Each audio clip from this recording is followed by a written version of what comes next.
ஒரு ஊரில் ஒருத்தர் இருந்தான். ஒரு நாள் காலையில் எழுந்திரிச்சான். ஒரு 10 ரூபாய் எடுத்து சட்டை பையில் வச்சுக்கிட்டான். கடை தெருவுக்கு புறப்பட்டான். காய்கறி வாங்குறதுக்காக அவன் போகிறான். காய்கறி சந்தைக்கு போய் சேர்ந்தான். கத்திரிக்காய் 1/4 கிலோ கொடுங்கன்னான். கொடுத்தாங்க. காசு கொடுக்கறதுக்காக சட்டை பையில் கையை விட்டான். பணத்தை காணும். 10 ரூபாயை சட்டை பையில் வச்சுக்கிட்டு தான் வந்தான். அது இப்போ அங்கே இல்லை. வழியில் எங்கேயும் அது விழுந்துட்டு போல்ருக்கு. அல்லது யாராவது திருடர்கள் தெரியாமல் அதை எடுத்துக்கிட்டு போட்டாங்களா என்னன்னு தெரியல. எப்படியோ 10 ரூபாய் அவன் இழந்துட்டான். கையில் காசு இல்லை. அதனால் கத்திரிக்காயை திருப்பி கொடுத்துட்டு கவலையோடு வீட்டுக்கு திரும்பி வந்தான். அதையே நினச்சிக்கிட்டு இருந்தான். அவனுக்கு துக்கம் அதிகமாக போச்சு. அழ ஆரம்பிச்சிட்டான். காய்கறிகள் வாங்கிட்டு வந்து ஆனந்தமாக சமைச்சு சாப்பிட்லாம்னு நினச்சோம். அது முடியாமல் போச்சேங்கிற கவலை அவனுக்கு. அதனால் அதை மறக்கவே முடியல. இது நடந்து கொஞ்ச நாள் ஆச்சு. அதே மனுஷன் இன்னொரு நாள் அதே மாதிரி புறப்பட்டான். பணத்தை எடுத்து பையில் வச்சுக்கிட்டான். காய்கறி சந்தையை நோக்கி போய்கிட்டு இருக்கிறான். இப்போ வழியில் ஒரு ஏழை பையனை பார்த்தான். தம்பி எங்கே போகிற அப்படின்னு கேட்டான். ஐயா பள்ளிக்கூடத்துக்கு போயிட்டுருக்கிறேன்னா அவன். சரி அதுக்கே இவ்வளவு கவலையோடு போயிட்டுருக்கிற அப்படின்னு விசாரித்தான் அவன். ஐயா நான் ரொம்ப ஏழை, வீட்டில் வசதி இல்லை, பரீட்சைக்கு பணம் கட்டணும், இன்றைக்கி கடைசி நாள், என்ன செய்கிறதுன்னு தெரியலன்னா. இவன் பார்த்தான். தாங்கிட்ட இருக்கிற பணத்தை எடுத்து அந்த பையன்கிட்ட கொடுத்தான். இதை வச்சுக்கோ, உடனே பணத்தை கட்டு, நல்லா படி, பரீட்சை எழுது அப்படின்னு சொல்லிவிட்டு திரும்பி வந்துட்டான். வெறுங்கையோடு திரும்பி வந்தும் வீட்டில் கேட்குறாங்க எங்கே காய்கறின்னு வழக்கம் போல் கேட்டாங்க. இவன் நடந்ததை சொன்னான். இப்போ வீட்டில் இருந்தவங்க அவங்ககிட்ட ஒரு கேள்வி கேட்டாங்க. ஏங்க இதே மாதிரி முன்னாடி ஒரு தடவை காய்கறி வாங்க போய் வெறுங்கையோடு திரும்பி வந்தீங்க, இப்போவும் வெறுங்கையோடு தான் திரும்பி வந்திருக்கிறீங்க. ஆனால் முன்னாடி வந்தப்போ வருத்தமாக இருந்தீங்க, இப்போ உங்கள் முகத்தில் வருத்தம் தெரியலையே அப்படின்னு கேட்டிருக்கிறான். அதாவது வீட்டில் இருக்கிறவங்க கேட்டாங்களாம். இப்போ அந்த மனுஷன் யோசிக்க ஆரம்பித்தானான். இந்த 2 நிகழ்வுகளுக்கு என்ன வித்தியாசம்? போன தடவை அவன் பணத்தை இழந்தான், இந்த தடவை அவன் பணத்தை இழந்திருக்கிறான். போன தடவை யாரோ திருடிட்டு போயிட்டாங்க, இந்த தடவை அவனாவே ஒரு பையன் பேரில் இறக்கப்பட்டு எடுத்து கொடுத்துருக்குறான். அன்னைக்கு பணம் போயிட்டுதேன்னு வருத்தமாக இருந்தது, இன்றைக்கி பணம் போனாலும் மனசுக்கு மகிழ்ச்சியாக இருக்குது, நிறைவாக இருக்குது. கொஞ்சம் யோசிச்சு பாருங்கள். பணத்தை இழந்தது மகிழ்ச்சிக்கோ வருத்தத்துக்கோ காரணமாக இருக்க முடியாது. அப்படின்னா வேற எது காரணம்? அன்றைக்கு பணத்தை இழந்துட்டேன்னு அழுதான், இன்றைக்கு பணத்தை இழந்தாலும் மகிழ்ச்சியாக இருக்கிறான். ஆகவே மகிழ்ச்சிக்கும் துக்கத்துக்கும் இழப்பு காரணம் அல்ல, இழப்பு பற்றிய நம்முடைய அறிவு தான் காரணம் அப்படிங்கிறது பெரியவர்களுடைய கருத்து. எந்த பொருளும் நமக்கு கவலையை உண்டு பண்ணுறதில்ல, அந்த பொருள் பேரில் நாம் வைக்கிற பற்று தான் கவலையை உண்டு பண்ணுது. பொருள்கள் நம்ம விட்டுட்டு போயிட்டா நாம் அழுதுகிட்டு இருக்கிறோம், நாமே அதுகளை விட்டுட்டு வந்துட்டா மகிழ்ச்சியாக இருக்கிறோம். இந்த உண்மையை புரிஞ்சுக்கிட்டு நம்முடைய வாழ்க்கையை நல்ல விதமாக அமைச்சிக்கணும். ஒரு ஆள் அழுதுகிட்டு இருந்தான். ஏண்டா அழுகுறேன்னு கேட்குறார் ஒருத்தர். இழக்கிறதுக்கு எதுவும் இல்லை, அதனால் அழறேன்னா. என்னடா சொல்கிறேன்னார். கிட்ட வாங்க சொல்கிறேன்னா. இந்த மணி பர்ஸை வேற ஒருத்தன் பாக்கெட்லேருந்து திருடினேன், அப்புறம் தான் புரிஞ்சுது அவங்ககிட்ட இழக்கிறதுக்கு எதுவும் இல்லைங்கிறது. ஆமாங்க இது காலி பர்ஸு, அதனால் இப்போ அழுதுகிட்டு இருக்கிறேன், திருடியும் பிரயோஜனம் இல்லை அப்படின்னு சொல்லிவிட்டு அழுதானா.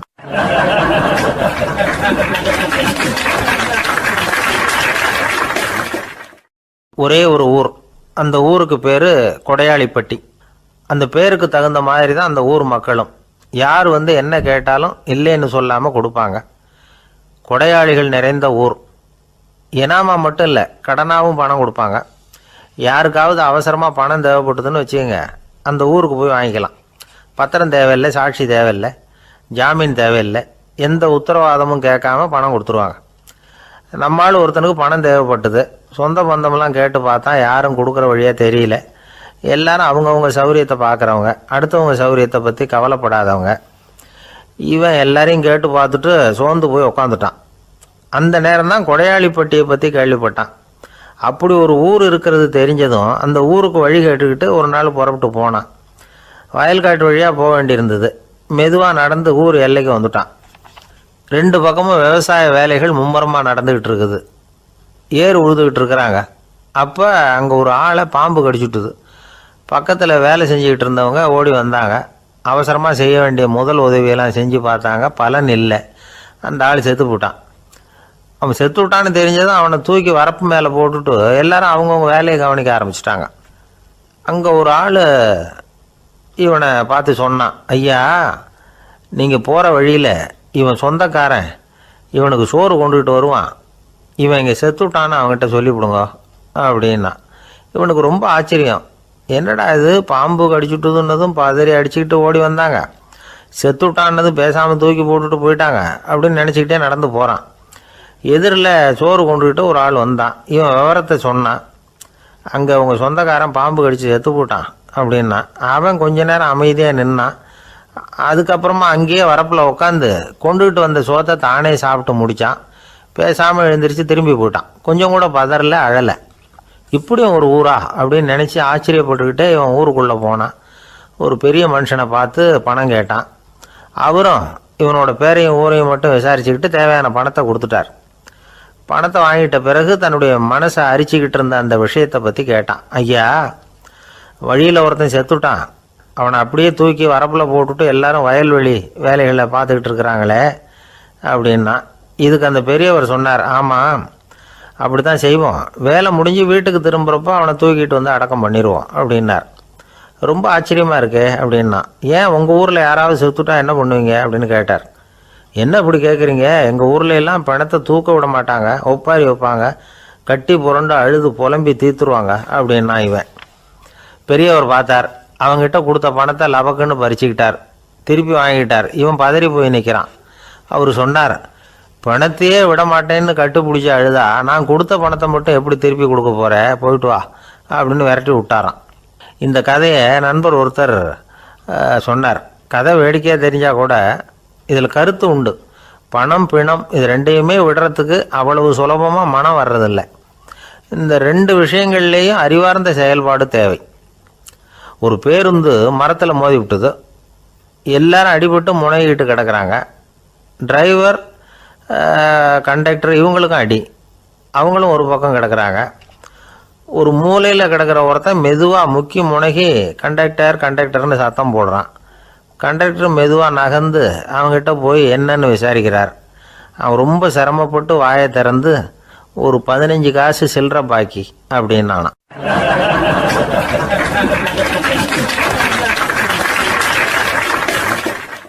இப்பெல்லாம் நம்ம ஊரில் மாமியார் மருமகள் ஒருத்தர் நல்லா புரிஞ்சுக்கிட்டு நல்ல விதமாக தான் இருக்கிறாங்க பல இடத்துல. அதனால் நான் இப்போ சொல்ல போகிற கதையை கேட்டுவிட்டு இந்த காலத்தில் அவ்வளவு மோசமாக யார் சார் நடந்துக்கிறாங்க அப்படின்னு கேட்டு யாரும் சண்டைக்கு வரக்கூடாது. இன்னொரு உண்மையையும் சொல்லிவிடுறேன். அதாவது இந்த கதையை நமக்கு எழுதி அனுப்பி இருக்கிறதே கொஞ்ச நாளில் மருமகளாகவும் அதுக்கப்புறம் கொஞ்ச காலத்தில் மாமியாராகவும் ஆக போகிற ஒரு நேயர் தான். சரி, இந்த கதைக்கு வருவோம். அதாவது ஒரு சின்ன குடும்பம். அந்த வீட்டில் மாமியார் ஆட்சி. அவங்க வச்சது தான் சட்டம். பிள்ளையாண்டான் எப்படின்னா அம்மா சொல்கிறதையும் கேட்டுக்குவான், மனைவி சொல்கிறதையும் கேட்டுக்குவான். நமக்கு என்னத்துக்கு வம்புங்கிற டைப்பு. மருமகள் பேரில் குறை கண்டுபிடிக்கிறதுலையே அந்த மாமியாருக்கு ஒரு சுவாரஸ்யம். சின்ன சின்ன விஷயத்துலாம் குத்தம் கண்டுபிடிச்சிக்கிட்டே இருக்கிறாங்க. பொதுவாக எல்லாரும் எப்படின்னா ஏதாவது ஒரு காரணத்துக்காக சண்டை போட்டுக்கிட்டு இருப்பாங்க. அந்த அம்மா எப்படின்னா ஏதாவது ஒரு சண்டையை போடுறதுக்காக காரணத்தை தேடிக்கிட்டு இருப்பாங்க. அப்படி ஒரு மனசு. அந்த மருமக பொண்ணு பாவம் பயந்து பயந்து ஒவ்வொரு காரியமும் செஞ்சுக்கிட்டு வந்தது. இப்படியே பல வருஷம் ஓடி போட்டுது. அந்த மாமியாருக்கும் ரொம்ப வயசாகிட்டுது. இருந்தாலும் அந்த பழைய சுபாவம் மட்டும் மாறவே இல்லை. திடீர்னு ஒரு நாள் பக்கவாதம் வந்து அந்த அம்மாவுக்கு ஒரு பக்கம் கை கால் இழுத்துக்கிட்டுது. வாய் சுத்தமாக பேச முடியாமல் போயிட்டுது. சத்தம் மட்டும் வரும். ஒரு பக்கத்து கை காலை அசைக்க முடியும். பேசுகிறதெல்லாம் கையால் தான், அதாவது கை சைகையால். இப்படிப்பட்ட நிலைமையில் கூட அந்த பொண்ணு தண்ணியோ பாலோ இவங்க எதிரில் கொண்டாந்து வச்சா அதை வேணும்னே தட்டி விட்டுட்டு ஒம்பு வளர்க்குறது. அதுக்கப்புறம் அந்த பொண்ணு தரையை சுத்தப்படுத்தும்ல, அதை பார்த்து ரசிக்கிறது. இருந்தாலும் அந்த பொண்ணு இதையெல்லாம் பெருசுப்படுத்தாமல் ரொம்ப பொறுமையாக தான் இருந்தது. ஒரு நாள் வீட்டில் வச்சுருந்த பாலை பூனை குடிச்சிட்டு போயிட்டுது. வயசான காலத்தில் இந்த அம்மா பால் இல்லாமல் கஷ்டப்படுவாங்களே அப்படின்னு நினச்சி பக்கத்து வீட்டில் போய் கொஞ்சம் பால் வாங்கிட்டு காய்ச்சி மாமியார் முன்னாடி கொண்டாந்து வச்சுது அந்த பொண்ணு. வழக்கம் போல் அந்த அம்மா பாலை தட்டி விட்டுட்டாங்க. இது அந்த மருமக பொண்ணு கவனிச்சுட்டுது. இவ்வளவு நாள் பொறுமையாக இருந்த அந்த மருமகளுக்கு இன்னைக்கு இதை பார்த்து தான் அசாத்திய கோபம் வந்துட்டுது. கதவுக்கு பக்கத்தில் சாத்தி வச்சுருந்த உலக்கையை எடுத்து மாமியார் தலையில் போட அது குறி தவறி கழுத்தில் பட அந்த அம்மா கழுத்தை பிடிச்சிக்கிட்டு ஊன்னு கத்த இந்த பொண்ணு ஒன்றும் அலட்டிக்காமல் உலக்கையை எடுத்து மறுபடியும் கதவு பக்கம் சாத்தி வச்சுட்டு அது பாட்டுக்கு நடந்து போயிட்டுது. இருந்தாலும் மனசுக்குள்ளே லேசாக ஒரு பயம். கணவன் வீட்டுக்கு வந்ததும் என்ன விஷயம்னு கேட்டால் எப்படி சமாளிக்கிறது. அன்னைக்குன்னு பார்த்து ரொம்ப நேரம் கழித்து வீடு வந்து சேர்ந்தான் கணவன்.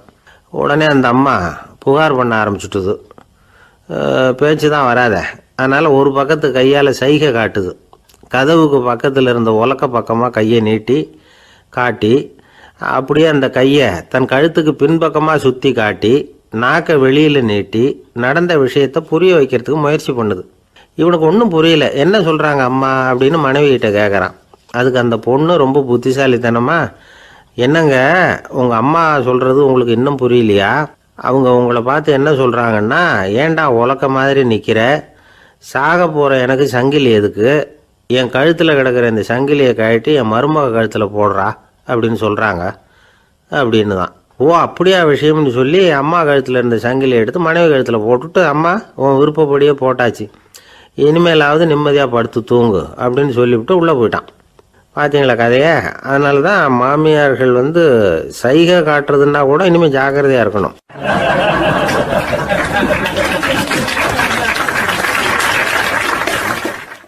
ஒரு பெரிய காடு, அந்த காட்டுக்கு மத்தியில் ஒரு ஆசிரமம்.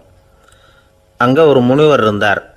பல இடங்கள்லேருந்து வர்ற குழந்தைகளுக்கு அவர் பாடம் சொல்லி கொடுத்துக்கிட்டு இருக்கிறார். ஏழை பணக்காரர் அப்படிங்கிற வித்தியாசம்லாம் கிடையாதுங்க. எல்லாரும் அவர்கிட்ட தங்கள் பிள்ளைகளை அனுப்பி வச்சாங்க. மன்னர்களுடைய பிள்ளைகள் கூட அங்கே அவர்கிட்ட தான் படிக்கிறதுக்கு வருவாங்க. ஆனால் அந்த முனிவரை பொறுத்த வரைக்கும் எல்லா பிள்ளைங்களும் ஒன்று தான். இது யார் வீட்டு பிள்ளைன்னெல்லாம் பார்க்க மாட்டார், எல்லாரும் சமம். மாணவர்கள்லாம் அங்கேயே மாத கணக்கில் வருஷ கணக்கில் தங்கியிருந்து பாடம் கற்றுக்கிட்டு போகிறது வழக்கம். அவராக பார்த்து போன்னு சொல்கிற வரைக்கும் அங்கேயே இருக்கணும், படிக்கணும். குருகுல வாசம். ஒரு சமயம் ஒரு ராஜகுமாரனும் அவர்கிட்ட படிச்சுக்கிட்டு இருந்தான். அவனுக்கு ஒரு 15 வயசு இருக்கும். சில வருஷம் கழித்து இந்த முனிவர் தன்கிட்ட இருக்கிற மாணவர்களுக்கெல்லாம் பரீட்சை வச்சார். அவங்களுடைய அறிவு முதிர்ச்சியை கணிக்கிறதுக்காக பல சோதனைகள்லாம் வச்சார். ஒவ்வொருத்தராக பார்த்து, இனிமேல் நீங்கள் உங்கள் வீட்டுக்கு போகலாம் அப்படின்னு சொல்லி அனுப்பி வச்சுக்கிட்டு இருக்கிறார். எல்லாரும் போயிட்டாங்க. கடைசியாக மிஞ்சி இருந்தது ஒரே ஒரு மாணவன். அவனை மட்டும் வீட்டுக்கு அனுப்பல. யார் அந்த பையன் தெரியுமா? அவன்தான் அந்த ராஜகுமாரன். ராஜகுமாரனுடைய தந்தைக்கு, அதுதான் அந்த ராஜாவுக்கு, அங்கே வயசு ஏறிக்கிட்டே போகுது. என்ன இது படிக்க போன பையன் இன்னும் திரும்பி வரலையே அப்படின்னு நினச்சார். வந்துட்டா சீக்கிரமாக அவனுக்கு பட்டம் கட்டிவிட்டு நாம் விலகிக்கலாமே அப்படின்னு நினச்சாரு. கல்யாணம் வேறு பண்ணி பார்க்கணும் பையனுக்கு. ஆனால் பையன் வர்ற வழியை காணும். ராஜா பார்த்தார். சரி நேர்லேயே போய் என்னன்னு தெரிஞ்சுட்டு வந்துடுவோம் அப்படின்னு காட்டுக்கு புறப்பட்டார். அங்கே போய் முனிவரை பார்த்தார். முனிவர் இவரை அன்பாக வரவேற்று உட்கார வச்சார். அதுக்கப்புறம் ராஜா மெதுவா, எல்லாரையும் வீட்டுக்கு அனுப்பி வச்சுட்டிங்களாமே, ஏன் பிள்ளைய மட்டும் அப்படின்னு சொல்லி மெதுவாக இழுத்தார். முனிவர் இதுக்கு உடனே பதில் சொல்லலை. ராஜாவை கூப்பிட்டுட்டு போய் விருந்தினர் குடிசையில் தங்க வச்சார். அதுக்கப்புறம் சொன்னார், உங்கள் மகன் எல்லா பாடங்கள்லேயும் முதலிடம் வாங்கியிருக்கான். இப்படி முதலாவதாக வர்ற மாணவனுக்கு நாங்கள் இன்னொரு தேர்வு வைக்கிறது வழக்கம். அதுலேயும் அவன் முதலாவதாக வந்துட்டான்னா அவன் ஒரு பெரிய வித்வான் அப்படிங்கிற கௌரவத்தை அடைஞ்சிருவான் அப்படின்னார். அதாவது முனிவர் அப்படி சொல்கிறார். அப்படி சொல்லிவிட்டு போயிட்டார் அவர். ராஜா அங்கேயே தங்கிட்டார். ராத்திரி படுத்து தூங்கினார். காலையில் எழுந்திரிச்சு அந்த குடிசைக்கு வெளியில் வந்தார் பல்லு விளக்கிறதுக்காக. அந்த சமயத்தில் தூரத்தில் ஒருத்தன் ஒரு கையில் கோடாலியை வச்சுக்கிட்டு தலையில் ஒரு பெரிய விறகு கட்டை சுமந்துக்கிட்டு வந்துக்கிட்டு இருக்கிறது மாதிரி தெரிஞ்சது. யாராவது விறகு வெட்டியாக இருக்கும் அப்படின்னு நினச்சார் ராஜா. கிட்ட வந்ததும் உத்து பார்க்குறாரு. பார்த்தா அது தன்னோட புள்ள. திகைச்சு போயிட்டார். என்ன இது, ஒரு ராஜகுமாரனை கூட இது மாதிரி வேலையெல்லாம் செய்ய சொல்கிறாங்களே அப்படின்னு நினச்சார். ராஜகுமாரன் விறகு கட்டை கொண்டுகிட்டு போய் கொல்லை பக்கம் வச்சான். அந்த சமயம் முனிவர் அங்கே வந்தார். என்ன மகனே, விறகு வெட்டிக்கிட்டு வந்துட்டியா? சரி, இப்போ ஒரு துடைப்பத்தை எடுத்துக்கோ, விருந்தினர் குடிசையின் வாசல் பக்கத்தை கூட்டி பெருக்கி சுத்தம் பண்ணு போ அப்படின்னார். அப்படியே செய்கிறேன் குருவே அப்படின்னு சொல்லிவிட்டு போனான். சுத்தம் பண்ண ஆரம்பிச்சிட்டான். ராஜா பார்த்தார் இதை. உடனே ஓடியாந்தார். மகனே, என்ன காரியம் பண்ணுற, துடைப்பத்தை கீழே போடுனார். இப்போ அந்த ராஜகுமாரன் சொல்கிறான், தந்தையே, இது என்னுடைய குருதேவரோட உத்தரவு. இங்கே நான் ஒரு மாணவன். இங்கே அரசனும் ஒன்று தான், ஆண்டியும் ஒன்று தான். குருதேவர் சொல்கிறத மறுக்காமல் செய்கிறது தான் எங்கள் கடமை அப்படின்னா. இந்த சமயம் முனிவர் அங்கே வந்தார். இவனை முதுகில் தட்டி கொடுத்தார். அப்புறம் ராஜா கிட்ட சொன்னார், அரசே, உங்கள் புள்ள எங்கள் கடைசி தேர்வுலேயும் வெற்றி பெற்றுட்டான். பணிவு தான் மாணவர்களின் மிக உயர்ந்த குணம். குருநாதர் சொல்கிறது மனசுக்கு பிடிக்கலன்னா கூட மறுக்காமல் செய்யணும். அப்படி செய்யறதுனால எதை செய்யலாம் எதை செய்யக்கூடாது அப்படிங்கிற விவேகம் அவங்களுக்கு வந்துடும். செய்யக்கூடாததை கூட பெரியவங்க சொல்லிவிட்டா செஞ்சு தான் ஆகணும் அப்படிங்கிற பணிவு அவங்களுக்கு வந்துடும். இந்த குணம் வந்துட்டுதுன்னா அவங்க எத்தனை கடினமான வேலையாக இருந்தால் கூட ரொம்ப சுலபமாக செஞ்சு முடிச்சிருவாங்க. தூக்கத்திலேயும் அப்புறம் துக்கத்திலேயும் தோண்டு போட மாட்டாங்க. இந்த பணிவும் விவேகமும் அவங்கக்கிட்ட மன உறுதியை ஏற்படுத்தும். அந்த உறுதி உங்கள் பையனுக்கு வந்தாச்சு. இனிமேல் அவனை நீங்கள் அழைச்சிட்டு போகலாம். அவன் நிச்சயமாக பேரும் புகழும் பெறுவான் அப்படின்னார்.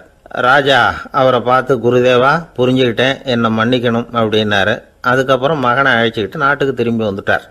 இந்த கதையை இன்று ஒரு தகவலில் சொல்லுங்க சார், உங்கள் நிகழ்ச்சியில் சொல்லுங்கள் சார் அப்படின்னு சொல்லி மாணவர்கள் கேட்டால் பணிவாக இருக்கிறது எப்படி அப்படிங்கிறத புரிஞ்சுக்குவாங்க அப்படின்னு சொன்னார் ஒருத்தர். சரி சொல்லுவோம், அதுக்கு முன்னாடி நேர்லேயே ஒரு பையன்கிட்ட சொல்லி பார்க்கலாமே அப்படின்னு தோணுச்சு. உடனே ஒரு பையனை கூப்பிட்டோம். ஏன்பா உங்கள் வாத்தியார் உனக்கு இது மாதிரி ஒரு பரீட்சை வச்சா என்ன பண்ணுவேன் அப்படின்னு கேட்டோம். நானும் அப்படி தான் சார் நடந்துக்குவேன், விறகு வெட்டுவேன், தொடப்பத்தினால கூட்டி சுத்தம் பண்ணுவேன், உடனே செஞ்சு முடிச்சிருவேன் சார் அப்படின்னா. பலே பரவாயில்லையே அப்படின்னோம். ஆமாம் சார், அப்படி செஞ்சால் தானே வீட்டுக்கு அனுப்புவார், இல்லைன்னா இன்னொரு வருஷம் இங்கேயே இருந்து படின்னு சொல்லி விடுவார், அதனால் அப்படி செய்வேன் அப்படிங்கிறான் அந்த பையன்.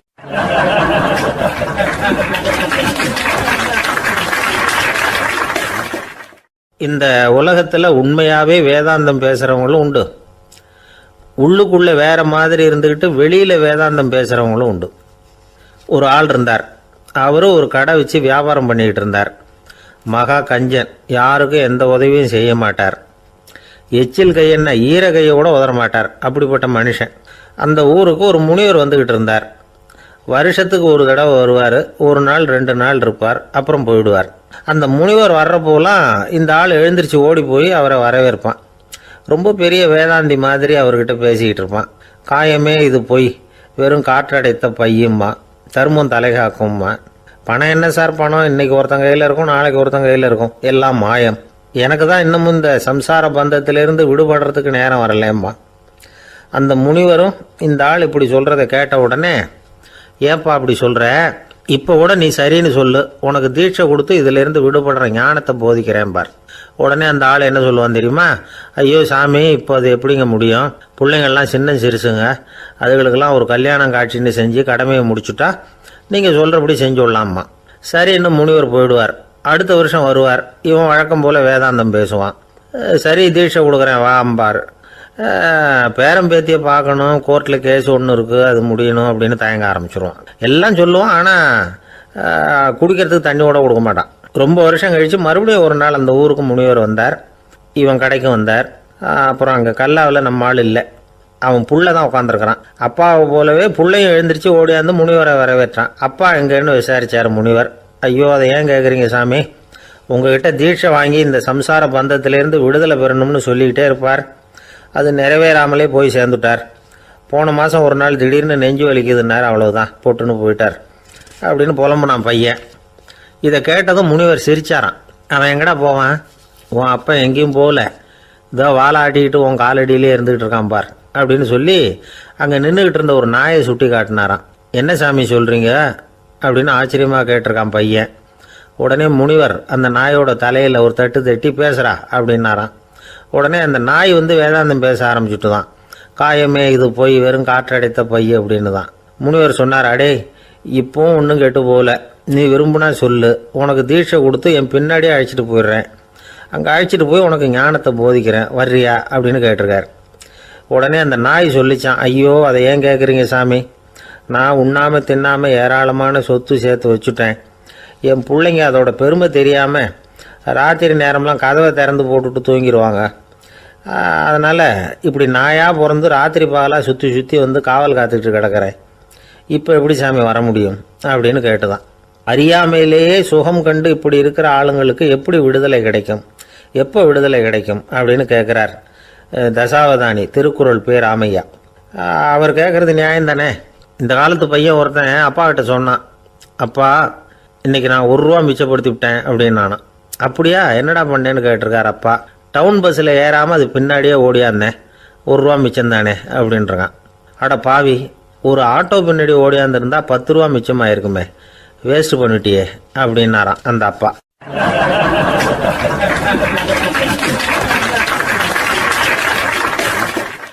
பிரிட்டிஷ் ஆட்சி நடந்துக்கிட்டு இருந்த காலம் 1920களின் கடைசி.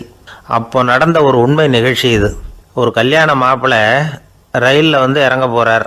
அவரை வரவேற்க ஒரு ராஜ குடும்பமே வந்து காத்துக்கிட்டு இருக்குது. மங்களூர்லேருந்து வந்து இறங்குற அந்த மாப்பிள்ளை யார் தெரியுமா? ஒரு நாய். உண்மைதான், அந்த நாய்க்கு தான் கல்யாணம். சுதேசி சமஸ்தானத்து மன்னர்களில் ஒருத்தர் ஜூனாகட் மகாராஜா. அவரோட வளர்ப்பு நாய் ரோஷனாரா. அதுக்கு கல்யாணம் பண்ணி வைக்கணும்னு ஆசைப்பட்டார். மாப்பிள்ளை தேடினார். மங்களூர் மகாராஜாவோட வளர்ப்பு நாய் ஒன்று இருந்தது, பேர் பாபி. இது ரெண்டுக்கும் கல்யாணம் நடத்த முடிவு பண்ணார். திருமணத்துக்கு வேண்டிய எல்லா ஏற்பாடுகளையும் பண்ணுங்க அப்படின்னு உத்தரவு போட்டார். ஆயிரக்கணக்கான அழைப்புதழ்கள், பல சமஸ்தான மன்னர்கள், ஜமீன்தார்கள், பிரிட்டிஷ் அதிகாரிகள், பெரிய பணக்காரங்க, இப்படி நிறைய பேருக்கு அழைப்புதழ்கள் அனுப்பி வச்சாங்க. பத்திரிகையை பார்த்தவங்கெல்லாம் திகைச்சு போயிட்டாங்களாம். இருந்தாலும் என்ன பண்ணுறது, ராஜாவே அழைக்கிறார், போகாமல் இருக்க முடியுமா? அந்த சமயத்தில் நாட்டின் கவர்னர் ஜெனரலாக இருந்தவர் வந்து இர்வின் பிரபு. அவருக்கும் ஒரு பத்திரிக்கை போயிருக்குது. வாங்கி பார்த்ததும் அவருக்கு பயங்கர எரிச்சல். உடனே குப்பை தொட்டியில் போட்டுவிட்டாராம். மாட்சிமை தங்கிய பிரிட்டன் சக்கரவர்த்தியின் பிரதிநிதியான தன்னை கேவலம் ஒரு நாயின் திருமணத்துக்காக அழைக்கிறதா அப்படின்னு அவருக்கு ஆத்திரம். இருந்தாலும் கல்யாணம் பிரமாதமாக நடந்துதான்.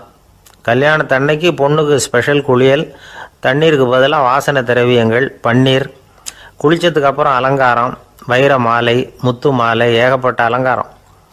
மாப்பிள்ளையை அழைக்கிறதுக்கு ரயில்வே ஸ்டேஷனில் ராஜ குடும்பமே காத்துக்கிட்டு இருக்குது. அவங்களோட வளர்ப்பு நாய்கள் 250. அத்தனை நாய்களுக்கும் பட்டு துணி போத்தி இருக்குது. முத்து வடங்கள் அணிவிச்சிருக்கிறாங்க. எல்லாம் ராஜ நாய்கள். அதுகளையும் வீதியில் நடக்க விடலையாம். அதுகளை சுமந்துக்கிட்டு போக அலங்கரிக்கப்பட்ட யானைகள் காத்துக்கிட்டு இருக்குதான். மாப்பிள்ளைக்கு வரவேற்பு எப்படி தெரியுமா? அது நடந்து வர்ற பாதை பூரா ரத்தன கம்பளம் விரிச்சிருக்குது. 2 பக்கமும் ராஜாங்க அதிகாரிகள் கைகட்டி நிற்கிறாங்க. அரசு படை வீரர்கள் அணிவகுப்பு மரியாதை செலுத்துகிறாங்க. அந்த நாய் ராஜ மரியாதையோடு நடந்து வருது. நகையெல்லாம் போட்டுக்கிட்டு வருது. திருமண மண்டபத்துக்கு வந்து சேருது. அங்கே கல்யாணம் அமோகமாக நடக்குது. இந்த திருமணத்தை முன்னிட்டு அந்த ஜூனாகட் சமஸ்தானத்துக்கு 3 நாள் விடுமுறை வேறு. கல்யாணத்துக்கு வந்திருந்தவங்களுக்கெல்லாம் ஏக தடபுடலாக விருந்து, நாட்டியம் எல்லாம் பிரமாதமாக நடந்து தான். இந்த கல்யாணத்தில் கலந்துக்க வந்திருந்த மற்ற சமஸ்தானத்து மன்னர்கள், தீவான்கள், அரச குடும்பத்தினர், இப்படி அவங்க 700 பேராம். அவங்க வந்து போகிறதுக்காக விசேஷ ரயில்கள்லாம் வேற விட்டுருக்காங்க. கல்யாணம் முடிஞ்சதும் அந்த நாய் தம்பதிகளோட பெரிய பெரிய மன்னர்கள்லாம் ஒன்றா உட்காந்து சாப்பிட்டாங்களாம். ஏர் கண்டிஷன் அறையில் அந்த தம்பதிகள் கொஞ்ச காலம் வாழ்ந்துருக்கிறாங்க. கொஞ்ச நாளில் மாப்பிள்ளைக்கு மரியாதை குறைய ஆரம்பிச்சுட்டுது. வெளியில் துரத்தி விட்டாங்களாம். அந்த பெண் நாய் மட்டும் ராஜ போகங்களை அனுபவித்து வந்து தான். இந்த கல்யாணத்தை பார்த்துட்டு தொடர்ந்து மற்ற சமஸ்தானத்து மன்னர்களும் நாய் திருமணங்கள் நடத்த ஆரம்பிச்சுட்டாங்களாம். இது உண்மையில் நடந்திருக்குது. இப்படி அது இருக்கட்டும். இப்போ நம்ம கதைக்கு வருவோம். ஒரு ராஜாவுக்கு ரொம்ப நாள் கழித்து ஒரு குழந்தை பிறந்து தான். அரண்மனை ஜோசியரை கூப்பிட்ருக்கார் ராஜா. ஜோசியரே, என் மகன் வருங்காலத்தில் சிறந்த வாழ் வீரனாக வரணும்னு ஆசைப்படுறேன், வருவானாங்கிறத கொஞ்சம் பார்த்து சொல்லுங்களேன் அப்படின்னாராம். ஜோசியர் சொன்னார், மன்னா, உங்கள் புள்ள வாழ் வீரனாக வர்றது கஷ்டம். ஆனால் அவரும் உங்களை மாதிரியே நாய்க்குட்டிகள் பேரில் பிரியமாக இருப்பார், அதுகளுக்கு கல்யாணமும் பண்ணி வைப்பார் அப்படின்னாராம். அது எப்படி கண்டுபிடிச்சிங்க அப்படின்னு கேட்டிருக்கார் ராஜா. அரசே, உங்கள் பிள்ளைக்கு வாழ் மேலே உள்ள பிரியத்தை காட்டிலும் நாய் மேலே உள்ள பிரியம் அதிகங்கிறதுக்கான அறிகுறி இப்போவே தெரியுது. நல்லா கவனித்து பாருங்க. அவர் வாழ்னு கத்துறாரு அப்படின்னாரு. கவனித்து பார்த்துட்டு அப்படி எனக்கு காதில் விழலையே அப்படின்னாராம் மன்னர். அதனால தான் சொன்னேன், அவர் கத்துறது வாழ்னு கத்தலை, வள்ளுன்னு கத்திக்கிட்டு இருக்கார், அதனால தான் அப்படி சொன்னேன் அப்படின்னாராம் அரண்மனை ஜோசியர்.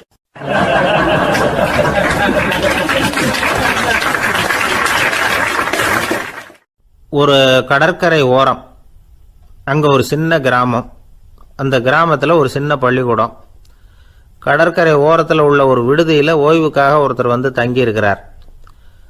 பள்ளிக்கூடத்தில் ஏதோ விழா நடக்கிறது மாதிரி தெரிஞ்சுது. உடனே அவர் அந்த பக்கமாக வந்தார். இங்கே என்ன நடக்குதுன்னு விசாரித்தார். பள்ளி ஆண்டு விழா நடக்குதுன்னாங்க. உடனே போனார். கண்காட்சி ஒன்று வச்சுருந்தாங்க. உள்ளே போய் பார்த்தார். பள்ளிக்கூடத்தில் படிக்கிற மாணவர்களே சொந்தமாக தயார் பண்ண பொருள்களை காட்சிக்கு வச்சிருக்கிறாங்க.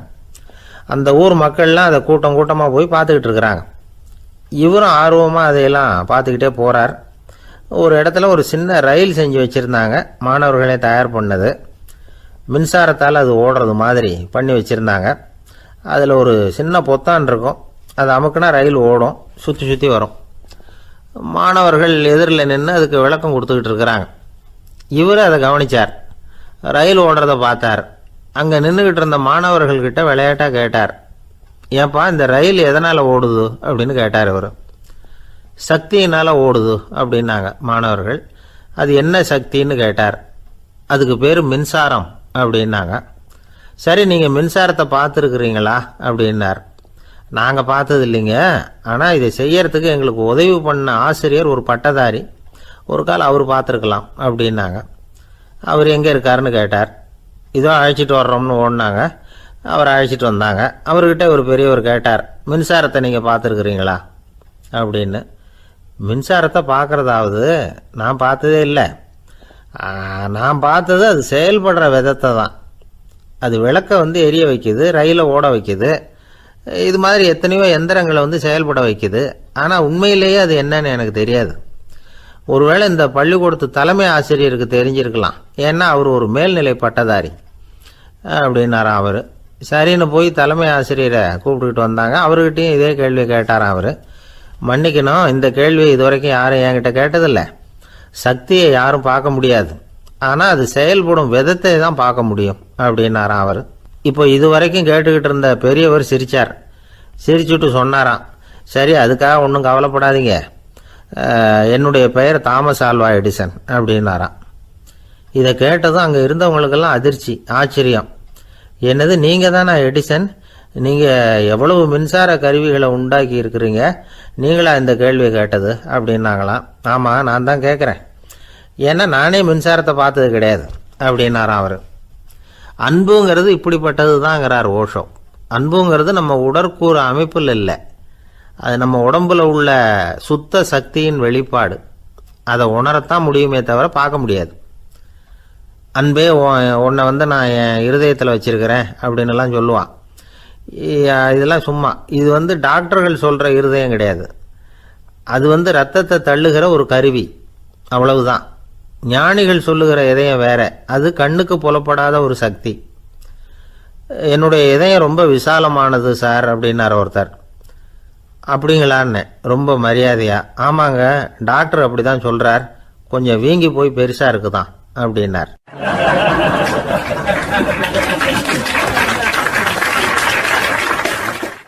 உங்கள் பையன் எப்படி சார் இருக்கான் அப்படின்னு விசாரித்தார் ஒருத்தர். அவன் என்ன சார், எதை சொன்னாலும் காதில் வாங்க மாட்டேங்கிறான், அவன் பாட்டுக்கு போகிறான் வர்றான் அப்படின்னு சொல்லி அழுத்துக்கிட்டார் அப்பா. பெரியவங்க சொல்கிறத சின்ன பிள்ளைங்க கேட்கறது இல்லைங்கிறது ஒரு குறை. பெரியவங்க சொல்கிறது சின்ன பிள்ளைங்க காதிலேயே விழறது இல்லைங்கிறது ஒரு குறை. இது கொஞ்சம் சீரியஸான விஷயம், கவனித்து பார்க்கணும். ஒரு குழந்தைக்கு காது சரியாக கேட்குதா இல்லையா அப்படிங்கிறத நாம் தான் கவனித்து பார்த்து கண்டுபிடிக்கணும். அதுவாக நம்மக்கிட்ட தவழ்ந்து அப்பா எனக்கு காது கேட்கல, அழைச்சிட்டு போங்க டாக்டர்கிட்ட அப்படின்னுலாம் சொல்லிகிட்டு இருக்காது. அது சரி, ஒரு குழந்தைக்கு காது சரிவர கேட்குதா இல்லையா அப்படிங்கிறத முன்கூட்டியே நாம் தெரிஞ்சுக்கிறது எப்படி? அதுக்கு சில வழி இருக்குது. உங்கள் குழந்தைய கொஞ்சம் அப்படி கவனித்து பாருங்கள். அடிக்கடி ஜலதோஷம், காதில் அரிப்பு ஏற்படுதா, மூக்கு விரிவாகவும், அப்புறம் டான்சில், அடினாய்டு, சத அழற்சி, இது மாதிரி ஏதாவது இருக்கா, வாயிலிருந்து எச்சில் ஒழுகுதா, குழந்தை வாயினால் சுவாசிக்குதா, பற்கள் முன்னாடி தள்ளி வளருதா, இதெல்லாம் அதுக்கு அறிகுறி. அப்புறம் இந்த VBDF TH இப்படி இந்த ஒலிகள் சேர்ந்த வார்த்தைகளை குழந்தை சரியாக புரிஞ்சுக்காது. இப்போ உதாரணத்துக்கு பட்டுன்னு சொல்லு குழந்தை அப்படின்னீங்கன்னா அது கட்டுன்னு சொல்லும். அதாவது பட்டு சவுண்டை அதால் புரிஞ்சுக்க முடியல. அப்புறம் உங்கள் குழந்தை உங்களை உறக்க பேச சொல்கிறானா, அடிக்கடி கேள்வி கேட்குறானா, சாப்பிட்றப்போ கவனம் இல்லாமல் இருக்கானா, படிப்பில் போதுமான முன்னேற்றம் இல்லையா, வகுப்பில் சரியாக கவனிக்கிறது இல்லையா, இப்படிலாம் இருந்தால் ஆரம்பத்திலேயே டாக்டர்கிட்ட அழைச்சிட்டு போய் சிகிச்சையை ஆரம்பிச்சுடலாம். குணப்படுத்தி விடலாம். குழந்தைக்கு காது சரியாக கேட்கலன்னா நீங்கள் செய்ய வேண்டியது என்ன தெரியுமா? அவனுக்கு காது கேட்கலேங்கிறதுக்காக அவன் முன்னாடி சத்தம் போட்டு பேசக்கூடாது. மெதுவாக சீராக பேசணும். அவனை பார்த்து பேசணும். உங்கள் உதட்டு அசைவுகள் அவனுக்கு உதவும். அதை பார்த்தே புரிஞ்சுக்குவான். நீங்கள் வாயில் வெத்தலை பாக்கு போட்டுக்கிட்டோ புகை பிடிச்சிக்கிட்டோ பேசக்கூடாது. அப்படி பேசினா அவனால் அந்த உச்சரிப்பை சரியாக புரிஞ்சிக்க முடியாது. ஒரு வார்த்தையை சொல்கிறீங்க, அவனுக்கு புரியல அப்படின்னா அதே வார்த்தையை மறுபடியும் சொல்லணும். அவனுக்கு நீங்கள் முதல்ல சொன்ன வார்த்தை புரியலேன்னு நினச்சிக்கிட்டு மறுபடியும் திருப்பி சொல்கிறப்போ அதே அர்த்தம் வரக்கூடிய வேறு வார்த்தையை சொல்லக்கூடாது. இப்படிலாம் நடந்துக்கிட்டால் அவனுக்கு மன திடத்தை ஏற்படுத்த முடியும். இல்லைன்னா அவனுக்கு தாழ்வு மனப்பான்மை வந்துடும். குழந்தைக்கு காது கோளாறுன்னா ஆரம்பத்திலேயே டாக்டர்கிட்ட அழைச்சிட்டு போனால் போதும், குணப்படுத்தி விடலாம். அப்புறம் பார்த்துக்கலாமே அப்படின்னு அலட்சியமாக இருந்துட்டால் தான் கஷ்டம். சில பேர் கோபத்தில் சின்ன பிள்ளைங்க காதை பிடிச்சி திருகிறது உண்டு. இது ரொம்ப தப்பு. காது கையோடு வந்துட்டால் என்ன பண்ணுறது? ஒரு வேடிக்கை கதை. அது கதை தான், நிஜமாக நடந்ததில்லை. அது மாதிரி நடக்காது. ஒரு வேடிக்கைக்காக சொல்லப்படுற கதை. அதாவது ஒரு வீட்டில் அப்பா அம்மாவை பார்த்து சொல்லிகிட்டு இருக்கார், இதை பாரு, நாளைக்கு காலையில் என்னை சீக்கிரம் எழுப்பி விட்ரு, நான் செங்கல்பட்டு வரைக்கும் போயிட்டு வர வேண்டியிருக்கு அப்படின்னாராம். இதை அவங்க பையன் காதில் வாங்கிட்டு இருக்கான். அப்பாவுக்கு சிரமம் வேண்டாமே அப்படின்னு நினச்சி அவனே காலையில் யாருக்கும் தெரியாமல் எழுந்திரிச்சு புறப்பட்டு செங்கல்பட்டு போட்டான். சாயந்தரமாக திரும்பி வந்தான். அப்பா பையனை காணாமல் அலமோதிக்கிட்டு இருக்கிறார். சாயந்தரமாக பையனை பார்த்ததும் எங்கடா போயிட்டு வந்தேன்னு கேட்டார் கோவமாக. செங்கல்பட்டுக்கு போயிட்டு வந்தேன்ப்பா, நீ வேணா அலைய வேண்டாமேன்னு அப்படின்னா. எதுக்கடா போனேன்னு அதட்டினார். அதான்ப்பா, நீ நேற்று அம்மா கிட்ட சொல்லிகிட்டு இருந்த, அதை காதில் வாங்கினேன், உனக்காக நான் போயிட்டு வந்தேன் அப்படின்னா. உடனே எந்த காதில் வாங்கினேன் அப்படின்னு சொல்லி காதை பிடிச்சி திருகினார். அந்த காது கையோடு வந்துட்டுது. இது நடந்து கொஞ்ச நாள் கழித்து அந்த அப்பாவும் பையனும் கடத்தெருவில் போய்கிட்டு இருக்கிறாங்க. எதிரில் ஒரு நாய் ஓடி வந்தது. அதுக்கு 2 காதும் இல்லை. என்ன இது, இந்த நாய்க்குட்டிக்கு 2 காதும் இல்லை அப்படின்னார் அப்பா. அதுக்கு பையன் சொல்கிறான், அப்பா அது 2 தடவை செங்கல்பட்டுக்கு போயிட்டு வந்துடுவோம் அப்படின்னானா.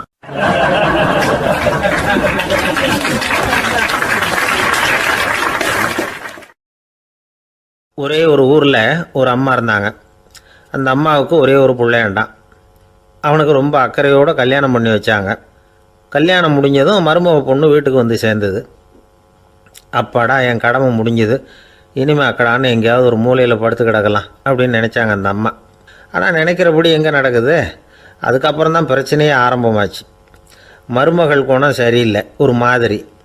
அந்த பொண்ணு வீட்டுக்கு வந்ததுமே முதல் வேலையாக மாமியாரை பார்த்து, அதுதான் நான் வந்துட்டேன்ல, இனிமேல் உங்களுக்கு என்ன வேலைங்க, புறப்பட வேண்டியது தானே, காசி ராமேஸ்வரம்னு எங்கேயாவது போங்கோ அப்படின்னுட்டு தான். மாமியாரை பார்த்தாங்க, கொஞ்சம் யோசனை பண்ணாங்க. இந்த பாருமா, நீ இப்படி சொல்கிறதுக்கு முன்னாடியே வீட்டை விட்டு புறப்படணுங்கிற முடிவுக்கு நான் வந்துட்டேன். வீட்டை மட்டும் இல்லை, இந்த உலகத்தை விட்டே கூட போகிறதுக்கு தயாராக இருக்கிறேன். ஆனால் ஒரே ஒரு விஷயத்துக்காக என் உயிரை கையில் பிடிச்சிக்கிட்டு இருக்கிறேன் அப்படின்னாங்களாம். என்ன விஷயம்னு கேட்டது இந்த மருமக பொண்ணு. வேறு ஒன்றும் இல்லை, என் பிள்ளைக்கு கல்யாணம் பண்ணி வச்சுட்டேன். ஒரு பேர புள்ள பிறந்து அதை என் கண்ணால் பார்த்துட்டேன்னா நான் எங்கே வேணும்னாலும் போகிறதுக்கு தயாராக இருக்கிறேன் அப்படின்னாங்களாம் அந்த மாமியார். மாமியார் இப்படி சொல்கிறதுலேயும் நியாயம் இருக்கிறதாக பட்டுது அந்த பொண்ணுக்கு. சரி, அப்படியே இருந்து பார்த்துட்டு போகலாம் அப்படின்னு அனுமதி கொடுத்தது. கொஞ்ச காலத்தில் ஒரு பேரன் பிறந்தான். அந்த அம்மாவும் பேரனை கண்ணால் பார்த்துட்டாங்க. சரி, பேரனை பார்த்தாச்சுல்ல, இனிமேல் புறப்பட வேண்டியது தானே அப்படின்னது மருமக பொண்ணு. மாமியார் பார்த்தாங்க, நீ சொல்கிறது சரிதாம்மா, அதில் ஒன்றும் தப்பு இல்லை. என்னோட பேரன் உங்களை அம்மா அப்பான்னு கூப்பிடுறதை என் காது குளிர கேட்டுட்டு போயிடுறேனே அப்படின்னாங்களாம். சரி, அந்த ஆசையை நிறைவேறட்டும் அப்படின்னு காத்துக்கிட்டு இருந்தாங்க. பேரன் வளர்ந்தான், நடந்தான், பள்ளிக்கூடம் போனால் பெரியவனானா. மருமக பொண்ணு மறுபடியும் மாமியாரை விரட்ட ஆரம்பிச்சுட்டுது, இன்னும் புறப்புள்ளையான்னு. இதை பாருமா, இது வரைக்கும் இருந்துட்டேன். பேரனோட கல்யாணத்தையும் கண்ணால் பார்த்தா தான் இந்த கட்டை வேகும் போல் இருக்குது அப்படின்னு சொல்லி ஒரு மாதிரியாக பேச ஆரம்பித்தாங்க. இதுவும் நியாயமான ஆசையாக தான் படுது அப்படின்னு அது யோசிச்சிருக்கு அந்த பொண்ணு. சரின்னு அதுக்கும் ஒத்துக்கிட்டது. உடனே பேரனுடைய கல்யாணமும் முடிஞ்சது ஒரு வழியாக. இனிமேல் ஒரு நொடி கூட இங்கே இருக்கக்கூடாது, புறப்படுங்க அப்படின்னு மாமியாரை விரட்டிச்சான் அந்த பொண்ணு. இப்போ அந்த மாமியார் தன்னோட மருமகளை பார்த்து சொல்கிறாங்க, இதோ கிளம்பிட்டேம்மா, என் மூட்டை முடிச்செல்லாம் கட்டிக்கிட்டேன், புறப்பட்டுவிட்டேன். அப்படியே நீயும் உன் துணிமணிகளை மூட்டை கட்டிக்கிட்டு கிளம்பிடும் என்னோட சேர்ந்து, 2 பேருமா சேர்ந்து போயிடலாம் அப்படின்னாங்களாம். அந்த பொண்ணு முழிக்குது. முழிக்காதே, உனக்கும் ஒரு மருமக வந்துட்டா, இனிமேல் நீயும் ஒரு மாமியார் தானே, உனக்கும் இனிமேல் இங்கே வேலை இல்லை, புறப்படு அப்படின்னாங்களாம். அப்போ தான் அந்த பொண்ணு சிந்திக்க ஆரம்பிச்சுதான், தன்னோட தவறு புரிஞ்சுதான். இந்த தகவலை கேட்டுக்கிட்டு இருக்கிற மருமகள்லாம் இதை பற்றி கொஞ்சம் யோசித்து பார்க்கணுங்கிறதுக்காகத்தான் இதை சொல்கிறோம் மாமியார்கள் சார்பாக. கொஞ்ச நாளைக்கு முன்னாடி ஒரு பொண்ணை பார்த்து பேசுகிற சந்தர்ப்பம் கிடைச்சிது ஒரு கல்யாண வீட்டில். அந்த பொண்ணு சொல்லிச்சு, சார் எனக்கு கல்யாணம் ஆகி 15 வருஷம் ஆகுது, நான் மாமியார்கிட்ட சண்டை போட்டதே இல்லை அப்படின்னு ரொம்ப அடக்கமாக சொல்லிச்சு. அது எப்படிம்மா சாத்தியமாச்சுன்னு கேட்டோம். எனக்கு கல்யாணம் ஆகி 15 வருஷம்தான் ஆச்சு, ஆனால் என் மாமியார் செத்து போய் 20 வருஷத்துக்கு மேலே ஆயிட்டுது அப்படின்னுது.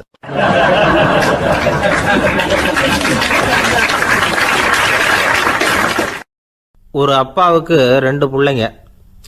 மூத்தவன் ரொம்ப அடக்கம், அப்பா எது சொன்னாலும் கேட்பான், பெரியவங்களுக்கு கீழ்ப்படிஞ்சு நடப்பான். இளையவன் அப்படி இல்லை, தான் நினச்சதை தான் சொல்லுவான், செய்வான். அடுத்தவங்க சொல்கிறத கேட்க மாட்டான், அடங்கி நடக்க மாட்டான்.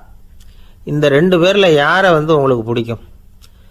பெரியவனை தான் பிடிக்கும், ஏன்னா அவன் தான் சொல்கிற பேச்சை கேட்குறவன் அப்படின்னு சொல்லுவீங்க.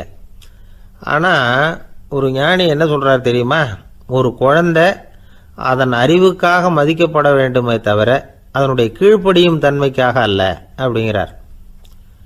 நம்ம குழந்தைகளை சுயமாக சிந்திக்கிறதுக்கு நாம் விடுறதில்ல, மற்றவங்களை பார்த்து காப்பி அடிக்கிறதுக்கு தான் நாம் அவங்களுக்கு கற்றுக் கொடுக்குறோம்.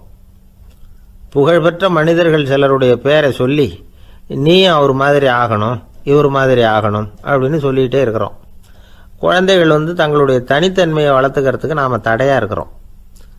ஒரு குழந்தைகிட்ட அனாவசியமாக நம்பிக்கையை வளர்த்துடக்கூடாது, எந்த கோட்பாட்டையும் திணிக்கக்கூடாது.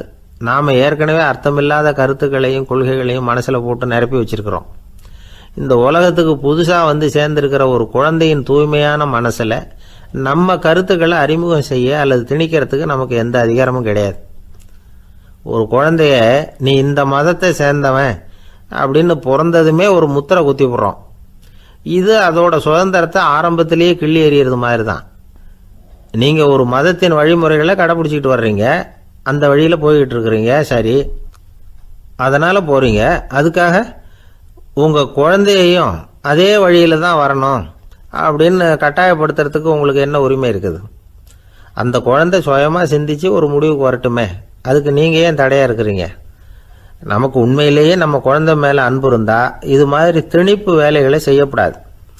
திணிப்பு வேலைகளிலிருந்து குழந்தைகளை காப்பாற்றினா போதும், அதுதான் ரொம்ப முக்கியம். அடுத்த தலைமுறை அற்புதமான தலைமுறையாக உருவாகும். நாம் தான் சாதி மத சங்கடங்களில் மாட்டிக்கிட்டு தவிக்கிறோம். அவங்களாவது சாதி மத வேறுபாடு இல்லாத சமுதாயத்தை பார்க்கட்டுமே, அந்த சௌகரியங்களை அனுபவிக்கட்டுமே. அதுக்கு நாம் என்ன செய்யணும்னா ஒன்றும் செய்யாமல் இருந்தால் போதும். ஒரு குழந்தைகிட்ட நம்ம கருத்தை திணிக்கும் பொழுது என்ன ஆகுது தெரியுமா?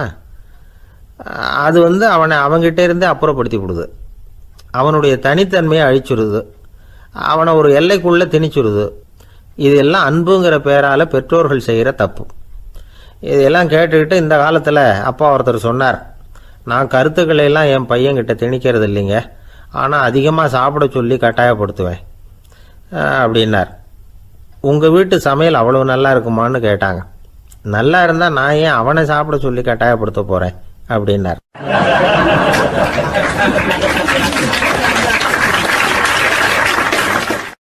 லோகமானிய பாலகங்காதர திலகர் இருந்தார்ல, அவருக்கு 15 வயசுலேயே கல்யாணம் நடந்துதான். மனைவி பேர் தபிபாய், ரொம்ப பெரிய குடும்பத்து பொண்ணு, நல்ல குணம். அவங்க குடும்பம் நடத்திக்கிட்டு இருக்கிறாங்க. அந்த காலத்தில் திருடர்கள் பயம் அதிகம். இந்த காலத்தில் மட்டும் என்னன்னு கேட்குறீங்களா? நீங்கள் கேட்குறது நியாயம்தான். இருந்தாலும் இந்த காலத்து திருடனுக்கும் அந்த காலத்து திருடனுக்கும் ஒரு முக்கியமான வித்தியாசம் உண்டு. அதாவது அந்த காலத்து திருடன்லாம் நியாயம் அநியாயம் பார்க்குறது உண்டு, இந்த காலத்தில் அப்படி பார்க்குறது இல்லை. அந்த காலத்தில் திருட வர்றவங்கள்ட்ட கூட ஒரு தார்மீக உணர்வு உண்டாம். அதாவது அப்போ உள்ள கொள்ளைக்காரங்க எதை களவாடினாலும் சரி, அரிசியை மட்டும் களவாடுறது இல்லையா, அப்படி ஒரு கொள்கை. அதனால் பாருங்கள், அந்த காலத்து பெண்கள் நகை நட்டுகளை பத்திரமா வைக்கணும்னா பெட்டியில் வைக்கிறது இல்லை, அரிசி பானையில் போட்டு வச்சு விடுறது. இப்போல்லாம் பேங்க்கில் வந்து சேஃப்டி லாக்கர்னு இருக்குல்ல, அது மாதிரி அந்த காலத்தில் வந்து சேஃப்டி லாக்கருங்கிறது அரிசி பானை. இந்த வளையல், மூக்குத்தி, தோடு இப்படி எதுவாக இருந்தாலும் அதில் போட்டு பத்திரமா வச்சுருவாங்க. திருடன் வந்து அரிசி பானை பக்கம் போகிறதில்ல. ஏன்னா சாப்பிட்ற விஷயத்தில் கை வைக்கக்கூடாது, அது பாவம் அப்படின்னு அவன் நினைக்கிறான். திலகரோட மனைவி தபீபாயும் அதே மாதிரி தன்னுடைய ஆபரணங்களை ஒரு அரிசி பானைக்குள்ளே போட்டு மூடி வச்சுருந்தாங்களாம். இப்படி இருந்தப்போ ஒரு நாள் ஒரு பிச்சைக்கார பொண்ணு வீடு வீடாக பிச்சை கேட்டுக்கிட்டே வந்திருக்குது. திலகர் வீட்டுக்கும் வந்து தர்மம் போடுங்க தாயே அப்படின்னு தான் அந்த பொண்ணு. அந்த அம்மா தபீபாய் காதில் இது விழுந்திருக்கு. உடனே கை நிறைய அரிசி அள்ளிக்கிட்டு வந்து போட்டிருக்கு. பாத்திரத்தில் அரிசியை போட்டதுக்கு அப்புறம் தான் தெரியுது பளிச்சுன்னு கண்ணில் படுது. அதாவது அந்த அம்மாவோட வைர மூக்குத்தி ஒன்று அரிசியோடு சேர்ந்து அந்த பிச்சைக்கார பொண்ணு பாத்திரத்தில் போய் விழுந்துட்டுது. இந்த அம்மாவுக்கு மனசுக்குள்ளே குழப்பம், என்ன இப்படி ஆகிட்டுதே, மூக்குத்தி போயிட்டுதே, பிச்சை பாத்திரத்துலேருந்து அதை எப்படி எடுக்கிறது அப்படின்னு தயக்கம். வாயை திறந்து அதை கேட்கறதுக்கும் கூச்சம். திண்ணையில் உட்காந்துருந்த திலகர் இவ்வளவையும் பார்த்துக்கிட்டு இருக்கிறார். மனைவியின் மனசுக்குள்ளே நடக்கிற மௌன போராட்டத்தை அவர் நல்லா புரிஞ்சுக்கிட்டாராம். மனைவியை பார்த்து சொன்னாராம், தபீபாய், இது வந்து தெய்வ சம்மதம். அவளுக்கு சேர வேண்டிய மூக்குத்தி அவகிட்ட போயிட்டுது. பிச்சை பாத்திரத்தில் விழுந்த மூக்குத்தியை எடுக்க வேணாம் அப்படின்னாராம். சரின்னு சொல்லிவிட்டு மேற்கொண்டு எதுவும் சொல்லாமல் அந்த அம்மா வீட்டுக்குள்ளே போயிட்டாங்களாம். இந்த காலத்துலலாம் அது மாதிரி நடக்குமா? வெறும் அரிசியை போட்டுட்டு விவகாரம் பண்ணிகிட்டு இருக்க மாட்டோமா? ஒரு பெரிய மனுஷன் வீட்டுக்கு ஒரு பிச்சைக்காரன் வந்தான். ஐயா, நாங்கள் பிச்சைக்காரங்கள்லாம் சேர்ந்து ஒரு சங்கம் வச்சுருக்குறோம், அதுக்கு நிதி சேர்க்குறோம், அதுக்கு ஒரு 100 ரூபா கொடுத்தீங்கன்னா எங்களுக்கு பெரிய உதவியாக இருக்கும் அப்படின்னானா. அதெல்லாம் ஒன்றும் கொடுக்க முடியாது போ அப்படின்னாரான் அவர். அப்படின்னா ஒரு 50 ரூபாயாவது கொடுங்களேன் அப்படின்ட்டுருக்கான். அதுவும் முடியாதுன்னு சொல்லிவிட்டார். 25 ரூபா அப்படின்ட்டுருக்கான். எதுவும் முடியாது அப்படின்னாரான். சரிங்க, இவ்வளவு பெரிய வீட்டுக்கு வந்துட்டு வெறுங்கையோடு திரும்புறது நல்லா இருக்காது, அதனால் சும்மா ஒரு 1 ரூபா மட்டுமாவது கொடுங்க அப்படின்ட்டுருக்கான் அவன். ஒரு பைசா கூட என்கிட்ட கிடையாது அப்படின்னு விட்டாரான் இவர். அப்படின்னா நீங்கள் ஒரு காரியம் பண்ணுங்களேன் அப்படின்னானா அவன். என்ன செய்யணும் அப்படின்ட்டுருக்கார். எங்கள் சங்கத்தில் நீங்களும் ஒரு மெம்பராக சேர்ந்துருங்க அப்படின்னானா.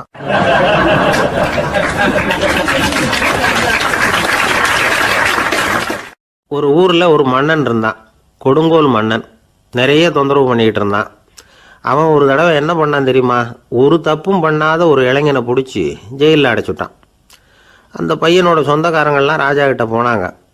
அவன் ஒரு தவறும் பண்ணலை, அவனை விடுதலை பண்ணுங்க அப்படின்னு கெஞ்சி கேட்டுக்கிட்டாங்க.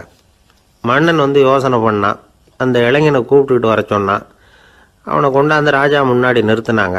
இதை பாருப்பா, உன்னை நான் விடுதலை பண்ணுவேன், ஆனால் ஒரு கண்டிஷன். அந்த நிபந்தனையை நீ நிறைவேற்றினா உனக்கு விடுதலை அப்படின்னா மன்னன். சரின்னு ஒத்துக்கிட்டான் பையன். மன்னன் வந்து கண்டிஷன் என்னங்கிறத சொன்னான். உங்ககிட்ட ஒரு செம்மறி ஆட்டை கொடுக்க போகிறேன், 1 மாதத்துக்கு அதுக்கு தேவையான தீனியையும் கொடுக்க போகிறேன். 1 மாதம் கழித்து அந்த ஆட்டை வந்து எடை போட்டு பார்ப்பேன்.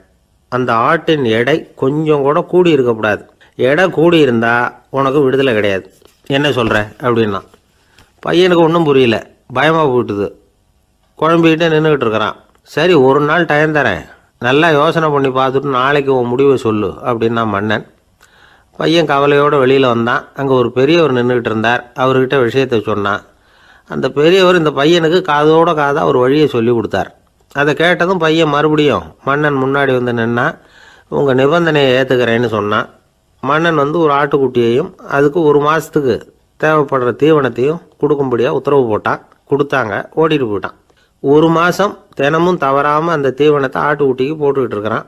1 மாதம் கழித்து அந்த ஆட்டை வந்து அரண்மனைக்கு ஓட்டிகிட்டு போனான். மன்னன் அதை எடை போட்டு பார்க்குறான், எடை கூடவே இல்லை, அப்படியே தான் இருக்குது. உடனே போட்ட நிபந்தனைப்படி அந்த இளைஞனை வந்து விடுதலை பண்ணிவிட்டான். சரி, ஆட்டுக்கு எடை கூடாமல் இருக்கிறதுக்கு அந்த பெரியவர் சொல்லி கொடுத்த யோசனை என்ன அப்படின்னா, அது வேற ஒன்றும் இல்லை. அந்த ஆட்டுக்கு எதிரில் அது கண்ணில் படுற மாதிரி ஒரு ஓநாயை கட்டி போட சொன்னார். அவ்வளவுதான். ஆட்டுக்கு ஓநாய்ங்கிறது பிறவி பகை. ஓநாயை பார்த்தா ஆடு நடுங்க ஆரம்பிச்சிரும், அவ்வளவு பயம். தினமும் அந்த ஆடு பயந்துக்கிட்டே தீனி சாப்பிட்டுது, எடை கூடல. அதுதான் ரகசியம். இது வந்து சின்ன பிள்ளைங்களுக்கான ஒரு கதை. இதிலேருந்து தெரிஞ்சிக்க வேண்டிய உண்மை என்னென்னா, நாமெல்லாம் சாப்பிட்றப்ப மனசும் உடம்பும் அமைதியாக இருக்கணும். அப்போ தான் அது உடம்புல ஒட்டும். அவசரத்துலேயும் பயத்துலையும் சாப்பிட்டா அது சரியாக ஜீரணமாகாது. இன்னொரு ராஜா இருந்தார். அவரும் ஒரு இளைஞனை ஜெயிலில் அடைச்சி விட்டார். விடுதலை பண்ணணும்னா ஒரு கண்டிஷன்னார். என்னன்னு கேட்டான். ஒரு ஆட்டுக்குட்டியை அவன் முன்னாடி கொண்டாந்து நிறுத்துவேன், நீ அதுக்கிட்ட ஒரு கேள்வி கேட்கணும், அதுக்கு சரியான பதிலை சொல்லணும், அப்படி செஞ்சுட்டா உனக்கு விடுதலைன்னார். இளைஞன் யோசனை பண்ணி பார்த்தான், சரின்னு ஒத்துக்கிட்டான். அது பிரகாரமே ஆட்டுக்குட்டியை பதில் சொல்ல வச்சுட்டான். என்ன நடந்தது தெரியுமா? ஆட்டுக்குட்டியை கொண்டாந்து நிறுத்தினாங்க. இவன் மெதுவாக அதுக்கிட்ட போனான். அது காதுகிட்ட போய் ஏப்ரலுக்கு அடுத்த மாதம் என்ன மாதம்னு கேட்டான். அது உடனே மேன்னு கத்திச்சு. இவன் விடுதலை ஆயிட்டான்.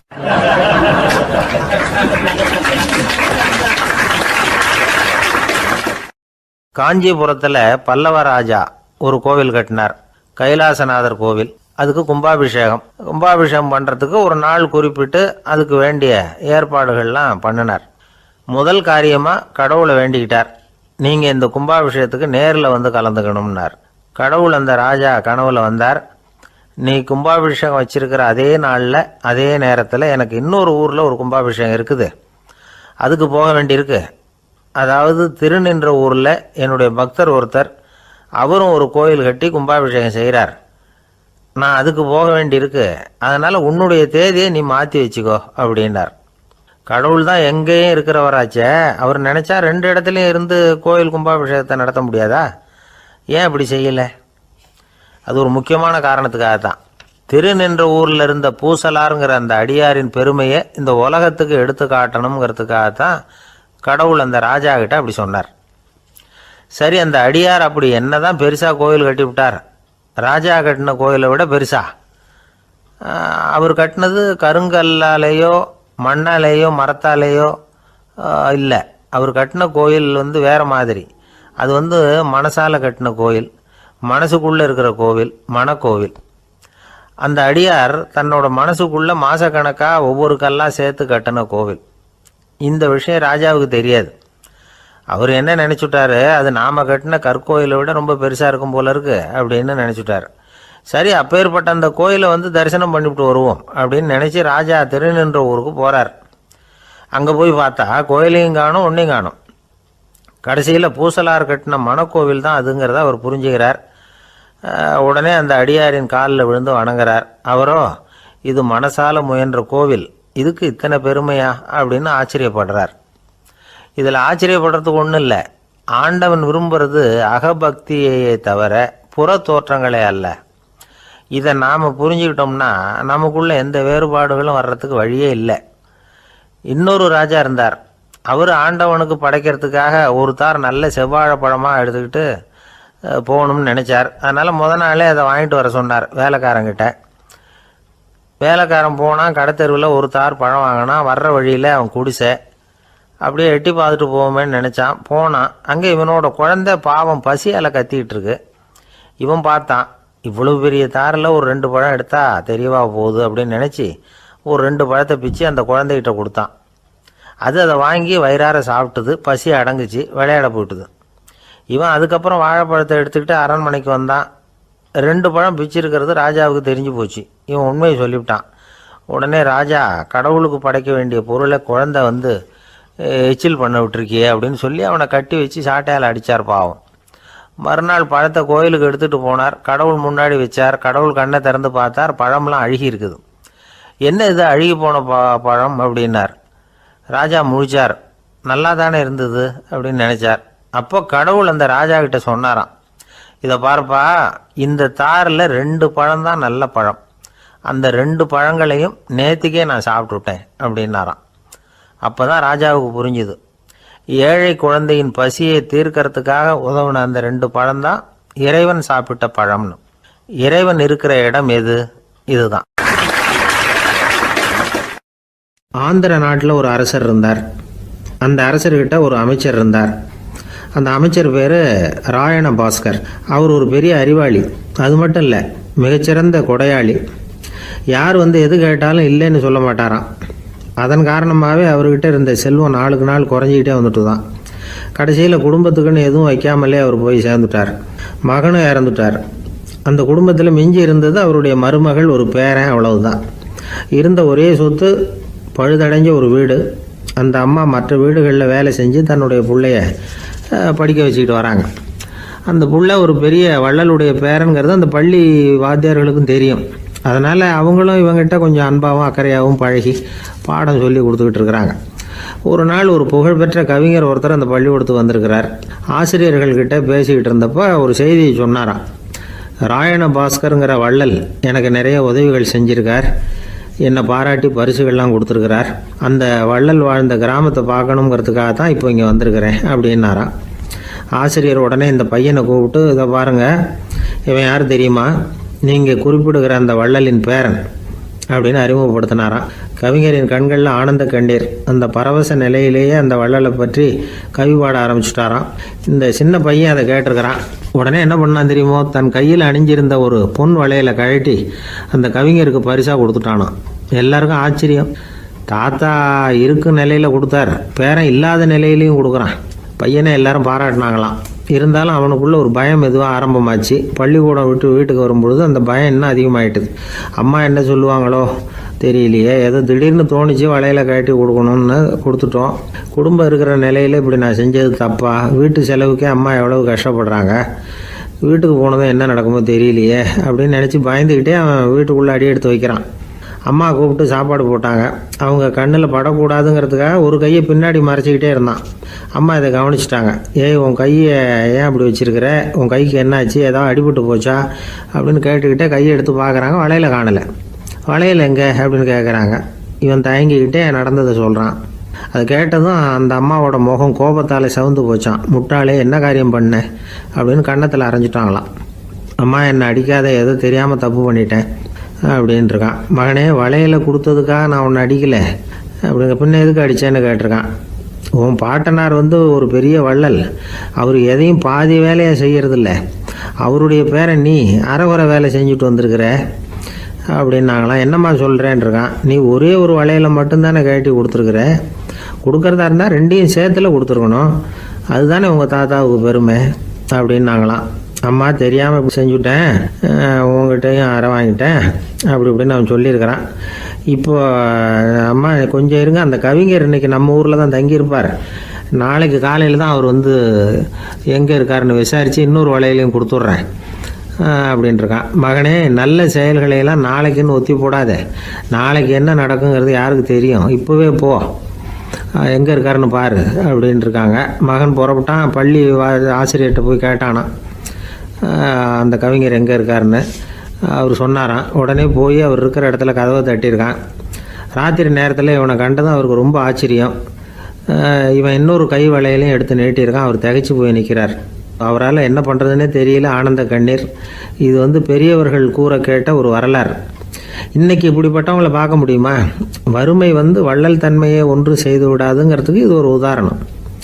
ஒருத்தன் இன்னொருத்தனை பார்த்து கேட்டானா, எங்கள் தாத்தா உங்கள் தாத்தாவுக்கு 100 ரூபா கடன் கொடுத்துருக்கிறார், அதை எப்போ திருப்பி கொடுக்க போகிறேன்னு. கவலைப்படாத, எங்கள் பேரன் அதை உங்கள் பேரன்ட்ட திருப்பி கொடுத்துருவான் அப்படின்னு நானா அவன்.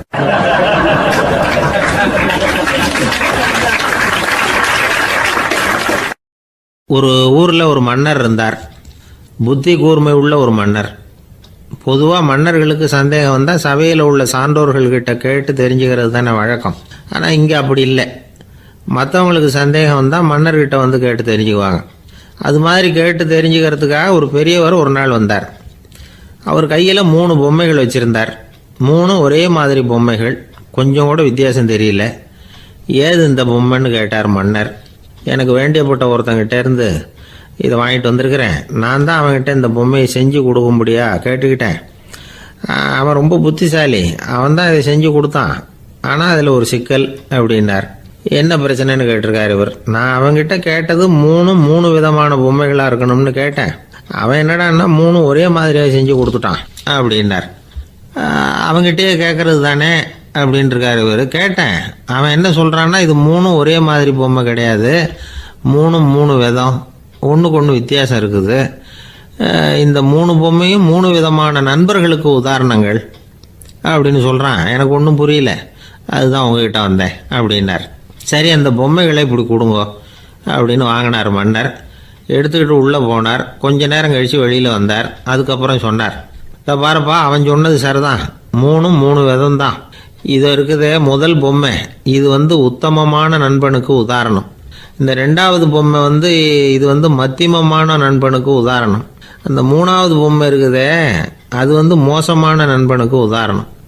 இதை செஞ்சவன் உண்மையிலேயே பெரிய அறிவாளி தான் அப்படின்னாராம். வந்தவருக்கு ஒன்றும் புரியல. பார்த்தா ஒன்றும் வித்தியாசம் தெரியலையே அப்படின்னு அவன் குழம்பி போய் நிற்கிறான். இப்போது அந்த மன்னர் விளக்கம் கொடுக்குறார். அந்த 3 பொம்மையையும் எடுத்து முன்னாடி வச்சார். ஒரு மெல்லிய கம்பியை கையில் எடுத்தார்.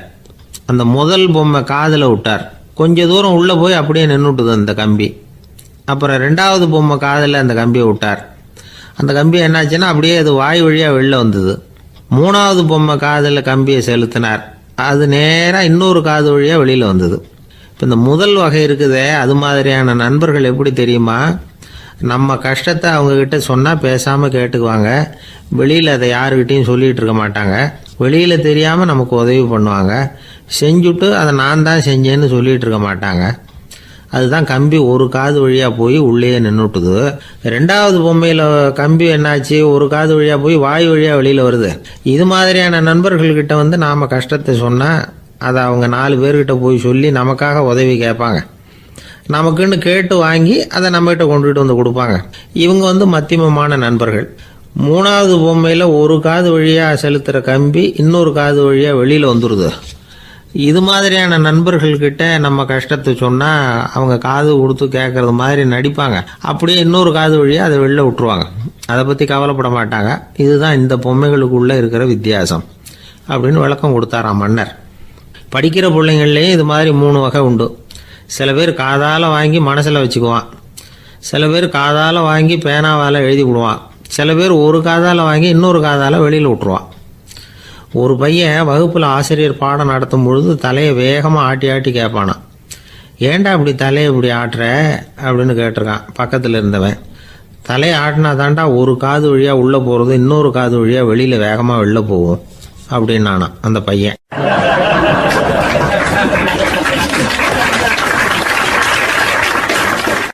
எனக்கு வாழ்க்கையே வெறுத்து போச்சு சார் அப்படின்னு சொல்லிட்டு ஒருத்தர் வந்தார். கொஞ்ச நேரம் பேசினதுக்கப்புறம் அவர் அப்படி சொல்லியிருந்தா அதில் ஒரு அர்த்தம் இருந்திருக்கும். வர்றதுக்கு முன்னாடியே வாழ்க்கை வெறுத்து போச்சுன்னு சொல்லிட்டு வர்றார். என்ன சார் விஷயம்னு விசாரித்தோம்.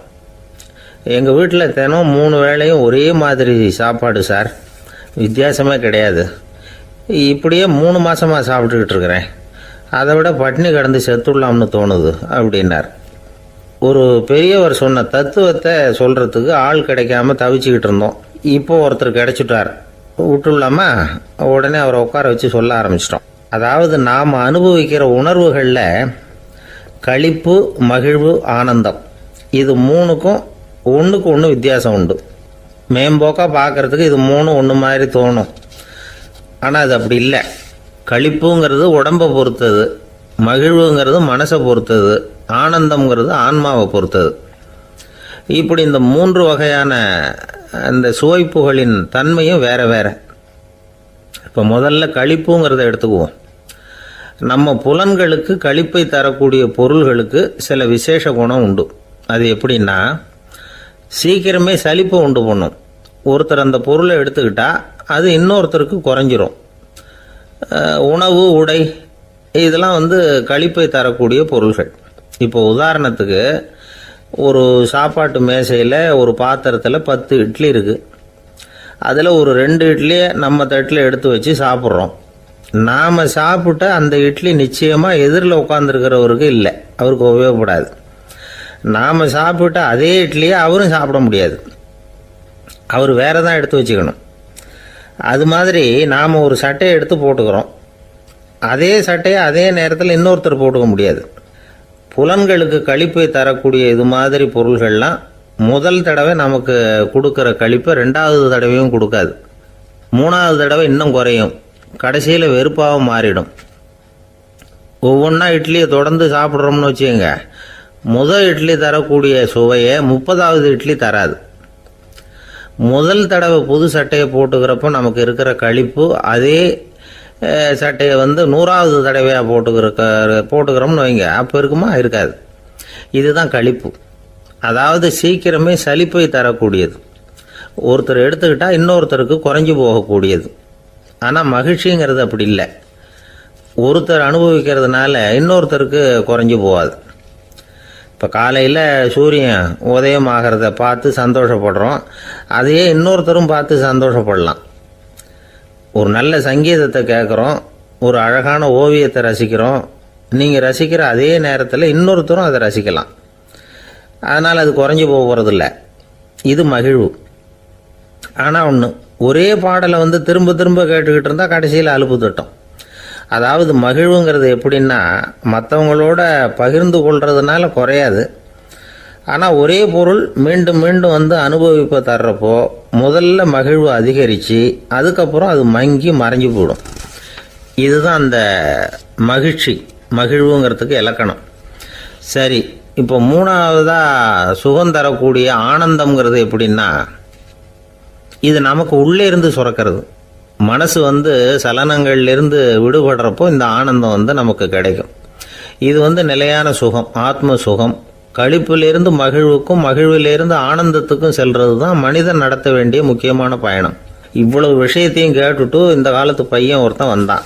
சார், இப்போ நீங்கள் ஒரு சாப்பாட்டு மேசையில் ஒரு 10 இட்லி வைக்கிறீங்க, என்ன உட்கார வைங்க, எதிரில் இன்னொருத்தனை உட்கார வைங்க, நான் களிப்பு மகிழ்வுலாம் தாண்டி நேரடியாக ஆனந்தத்துக்கு பயணம் பண்ணி காட்டுறேன் அப்படின்னா.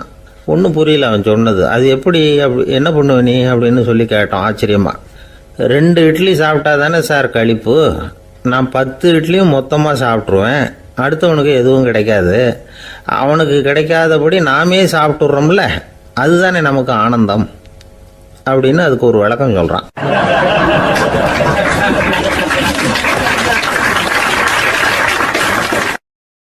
இந்த உலகத்தில் மனுஷன் எவ்வளவோ தவறுகள் செய்கிறான். அதுக்கெல்லாம் என்ன காரணம்? அதை பற்றின ஆராய்ச்சி தான் இன்னைக்கு.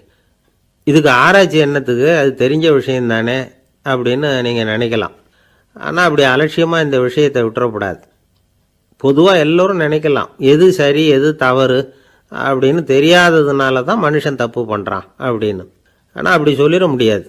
மனுஷன் தெரிஞ்சே தான் தவறுகள் பண்ணுறான். இப்போ உதாரணத்துக்கு ஒரு சாலையில் இடது பக்கம் போக வேண்டிய ஒருத்தர் நடுக்கோட்டை தாண்டி வலது பக்கமாக வண்டியை ஓட்டிகிட்டு போகிறாருன்னு வச்சுங்க.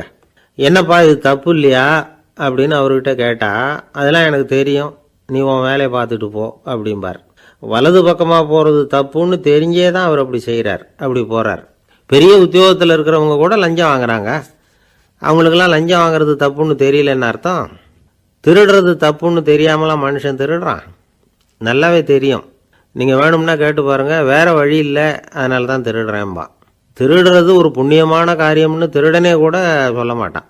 திருடுறது தவறுங்கிறது திருடனுக்கு தெரியும் அப்படிங்கிறத விளக்கிறதுக்காக ஒரு பெரியவர் ஒரு கதை சொன்னார். அதாவது 2 திருடர்கள் 2 பேரும் சேர்ந்து ஒரு வீட்டுக்கு போய் ஒரு 10,000 ரூபாயை திருடிட்டு வந்துடுறாங்க. ஒரு காட்டு வழியாக வந்துக்கிட்டு இருக்கிறாங்க. இன்னும் விடியல. 2 பேருக்கும் தூக்கம் கண்ணை சுற்றுது. சரி, இப்படியே ஒரு மரத்தடியில் படுத்து தூங்குவோம், காலையில் விடிஞ்சதும் இந்த பணத்தை 2 பேரும் பங்கு போட்டுக்குவோம் அப்படின்னு முடிவு பண்ணுறாங்க. அதே மாதிரி படுத்து தூங்குறாங்க. நடு ராத்திரியில் ஒரு திருடன் முழிச்சுக்கிறான். விடிகிற வரைக்கும் காத்துக்கிட்டு இருந்தால் 5,000 ரூபா தான் கிடைக்கும், இப்போவே கம்பி நீட்டினா 10,000 ரூபா கிடைக்கும் அப்படின்னு யோசித்து பார்த்துட்டு ஒரு முடிவுக்கு வந்தான். மெதுவாக அந்த 10,000த்தையும் சுருட்டிக்கிட்டு அடுத்தவனுக்கு தெரியாமல் ஓடி போயிட்டான். விடியுது.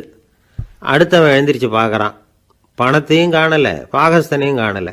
இந்த திருடன் அந்த திருடனை திட்டுறான். திருட்டு பய, அயோக்கிய பய, இப்படி அநியாயமாக கிளப்பிட்டு போட்டானே அப்படிங்கிறான். இதுலேருந்து என்ன தெரியுது?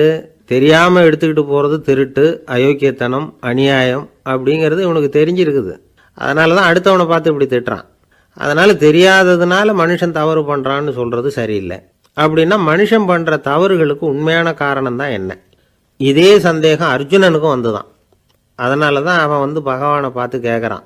மனுஷன் தன் விருப்பத்துக்கு விரோதமாக ஏதோ ஒரு சக்தியினால பலாத்காரமாக இழுக்கப்பட்டது மாதிரி பாவம் பண்ணுறானே, அந்த சக்தி என்ன அப்படின்னு கேட்குறான். இதுக்கு பகவான் பதில் சொல்கிறார். காமமும் குரோதமும் தான் அந்த சக்திகள், அதாவது ஆசையும் சினமும். இது 2ம் உன்னுடைய எதிரிகள் அப்படிங்கிறத புரிஞ்சுக்கோ அப்படிங்கிறார். இன்னமும் நுணுக்கமாக பார்த்தா காமத்தினுடைய மறு உருவங்கள் தான் குரோதமும் லோபமும். ஆசை நிறைவேறலைன்னா குரோதம், அதாவது கோபம். ஆசை நிறைவேறிட்டதுன்னா லோபம், அதாவது பேராசை. பாவத்தை கண்ட்ரோல் பண்ணணும்னா அதுக்கு மெயின் சுவிட்ச் எது அப்படிங்கிறது இப்போ தான் தெரியுது. அதுக்கு மனுஷன் தெரிஞ்சே தான் தவறு பண்ணுறான் அப்படின்னு பேசிக்கிட்டோமே. அதுக்கு ஒரு உதாரணம். ஒரு ஆள் ஹோட்டலில் சாப்பிட போனான். சாப்பிட்டு முடித்தான். எழுந்திரிச்சு வந்து முதலாளிகிட்ட பில்லை கொடுத்தான். காசை கொடுக்கல. முதலாளி பணம் கொடுன்னு கேட்டார். இவன் என்கிட்ட பணம் இல்லைன்னா. முதலாளி கொஞ்சம் கூட அலட்டிக்கல. உள்ளே இருந்து ஒரு ஆளை கூப்பிட்டார். இவனை கூப்பிட்டுட்டு போய் இட்லி மாவு ஆட்ட சொல்லுன்னார். இவனும் கவலைப்படாமல் உள்ளே போயிட்டான். அப்போது அழைச்சிட்டு போகிற ஆள் கேட்குறான், ஏன் சார் சாப்பிட்றதுக்கு முன்னாடி காசு இல்லைங்கிறது உங்களுக்கு தெரியாதா அப்படின்னு கேட்குறான். தெரியும், காசு இல்லைங்கிறதும் தெரியும், காசு இல்லாமல் சாப்பிட்டா மாவாட்டணுங்கிறதும் தெரியும் அப்படின்னா அந்த ஆள். அப்படின்னா நீங்கள் உங்கள் வீட்லேயே சாப்பிட்ருக்கலாமே அப்படின்னு கேட்குறான் அவன். அதுக்கு இவர் சொல்கிறாரு, அது எப்படி, அங்கே சாப்பிட்டாலும் நான் இதே வேலையை தானே செய்ய வேண்டியிருக்கும் அப்படின்னாராம்.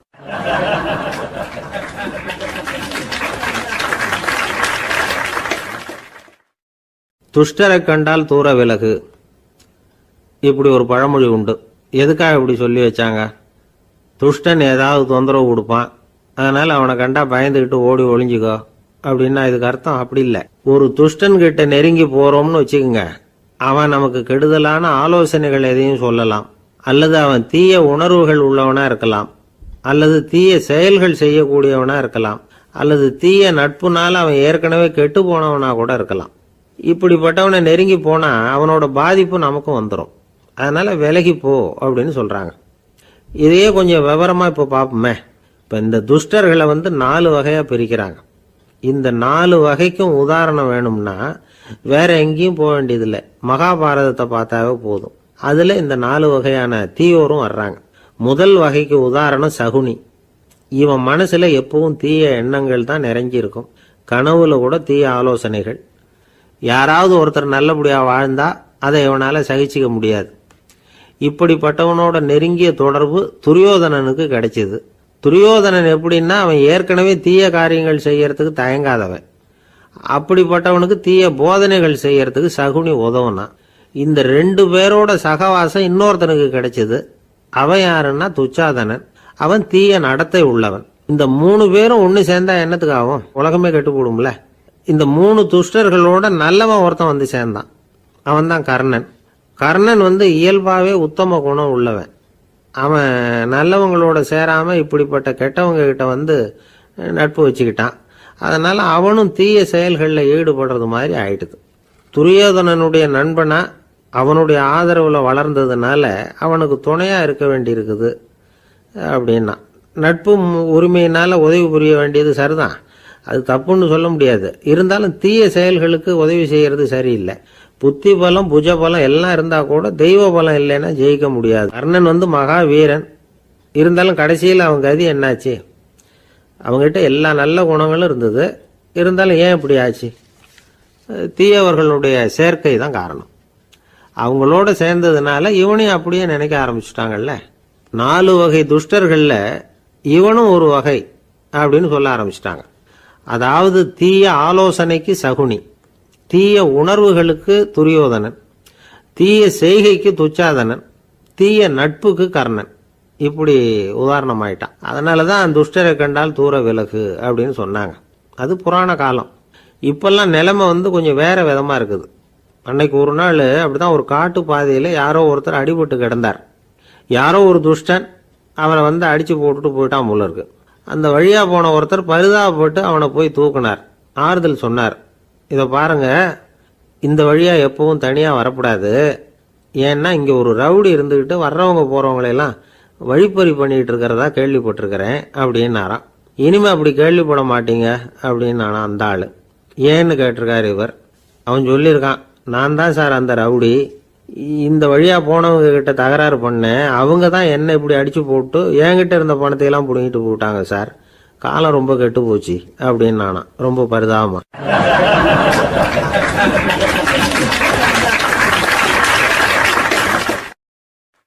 ஒரு ஊரில் ஒரு பெரிய செல்வந்தர் இருந்தார்.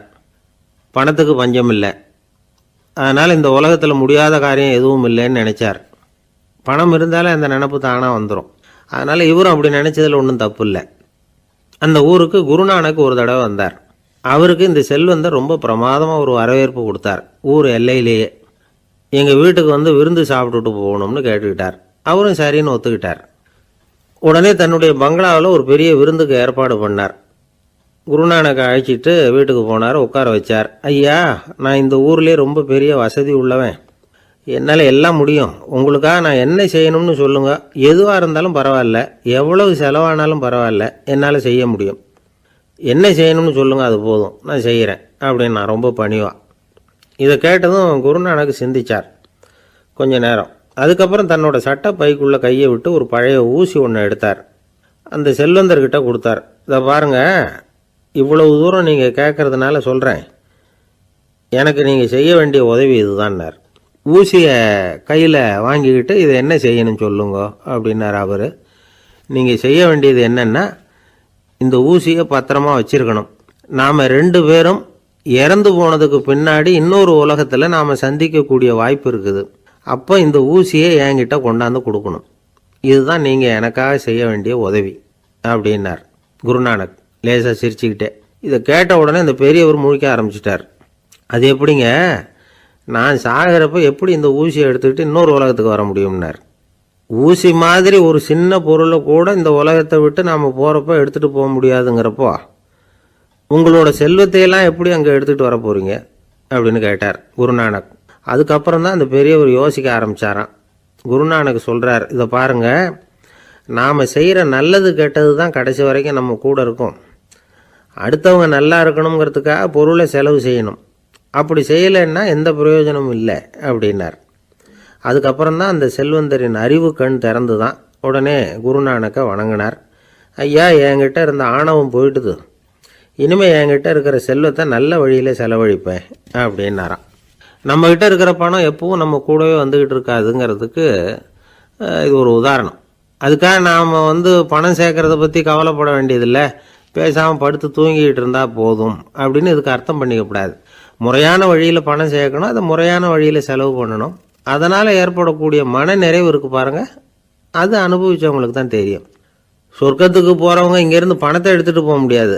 ஆனால் நம்ம செல்வத்தை இங்கே மற்றவங்களுக்கு பயன்பட செய்து அதனால் ஏற்படுற புண்ணியம் இருக்குது பாருங்கள், அதை எடுத்துகிட்டு போக முடியுமா. இதுதான் ஆன்மீகவாதிகள்லாம் சொல்கிற கருத்து. ஜான் நியூட்டன் ஒருத்தர், அவர் சொன்னார், நான் எப்போவாவது சொர்க்கத்துக்கு போய் சேர்ந்தேன்னா அங்கே 3 அதிசயங்களை பார்ப்பேன்னார். என்னன்னு கேட்டாங்க. நான் யார் யார் இருக்க மாட்டாங்கன்னு நினச்சிக்கிட்டு இருந்தேனோ அவங்களில் சில பேர் அங்கே இருப்பாங்க, அது ஒரு பெரிய அதிசயம்னார். சரி, அடுத்தது என்ன? 2வது அதிசயம் என்னென்னா, அங்கே இருப்பாங்கன்னு நான் எதிர்பார்த்த சில பேர் அங்கே இருக்க மாட்டாங்க அப்படின்னார். சரி, 3வது பெரிய ஆச்சரியம் என்ன அப்படின்னா, நான் அங்கே இருக்க பாருங்க, அதுதான் அந்த 3வது அதிசயம் அப்படின்னாராம்.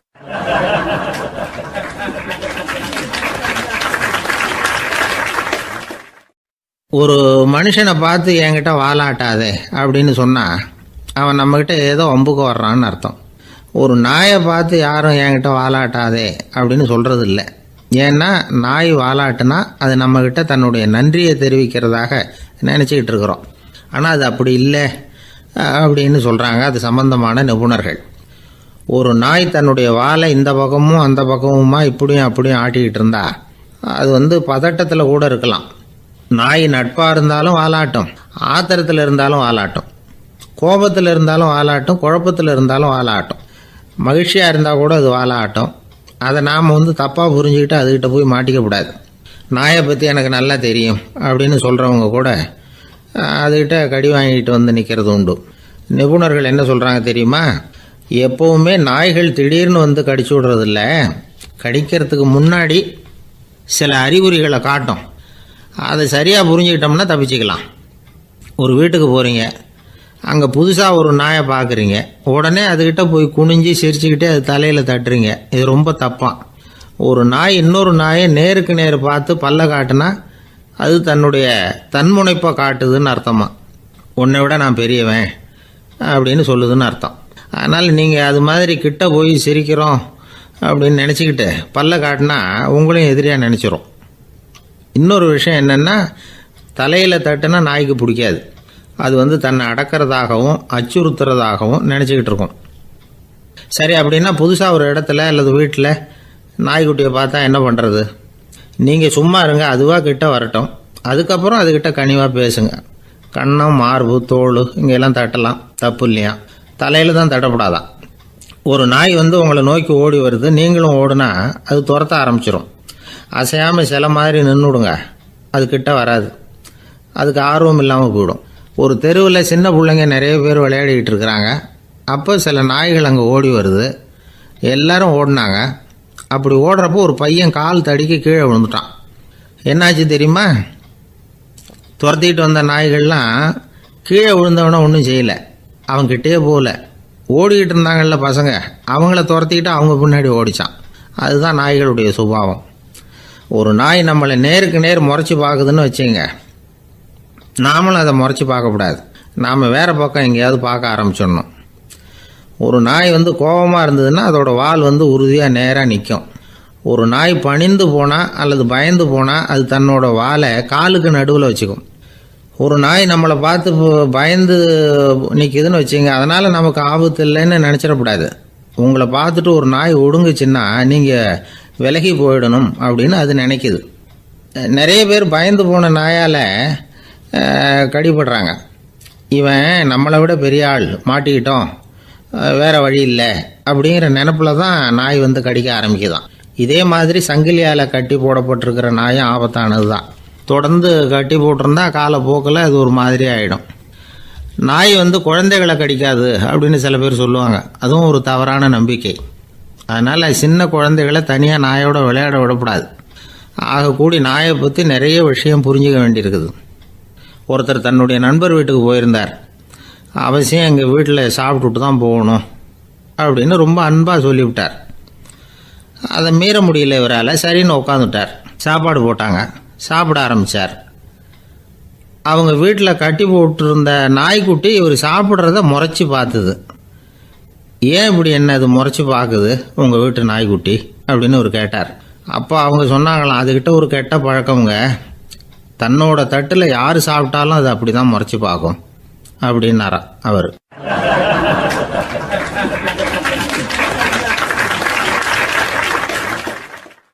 இன்பம் துன்பம் இது ரெண்டும் சேர்ந்தது தான் வாழ்க்கை.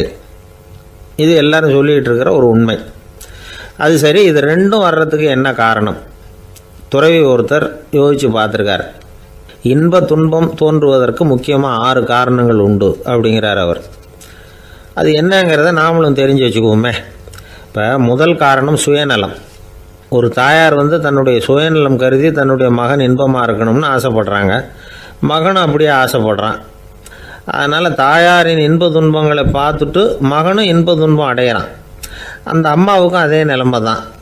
2வது காரணம் உறவு. நான் துறவியான பிறகு கூட உறவுங்கிற காரணத்தினால தான் தாயாருடைய சுக துக்கங்களை கண்டு நானும் சுக துக்கம் அடைகிறேன். என் தாயாருடைய நிலைமையும் இதுதான் அப்படிங்கிறார் ஒரு துறவி. 3வது காரணம் என்னென்னா அறிமுகம்.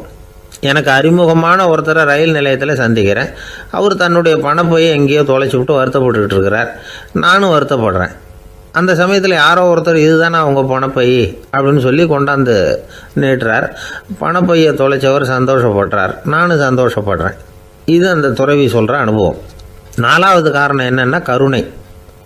எனக்கு முன்னே தெரியாத ஒருத்தனை யாரோ ஒருத்தன் அடித்து காயப்படுத்தி போடுறான். கருணை காரணமாக நான் அதுக்காக துக்கப்படுறேன். 5வது காரணம் எதையும் நம்புறது. ஒரு பசுமாட்டை ஒரு முரணை அடிச்சுக்கிட்டு இருக்கிறான் அப்படின்னு ஒருத்தர் வந்து நம்மகிட்ட சொல்கிறாருன்னு வைங்க, உடனே நான் துக்கப்படுறேன். இன்னொருத்தர் வந்து அந்த முரணனை போலீஸ்காரங்க பிடிச்சிட்டு போயிட்டாங்கன்னு சொல்கிறாரு, நான் உடனே சந்தோஷப்படுறேன். 3வதாக ஒருத்தர் வந்து முதல் 2 பேரும் சொன்னது பொய்யுங்கிறார். அப்போ நான் இன்ப துன்பம் ரெண்டுமே இல்லாமல் நிம்மதியாக இருக்கிறேன்.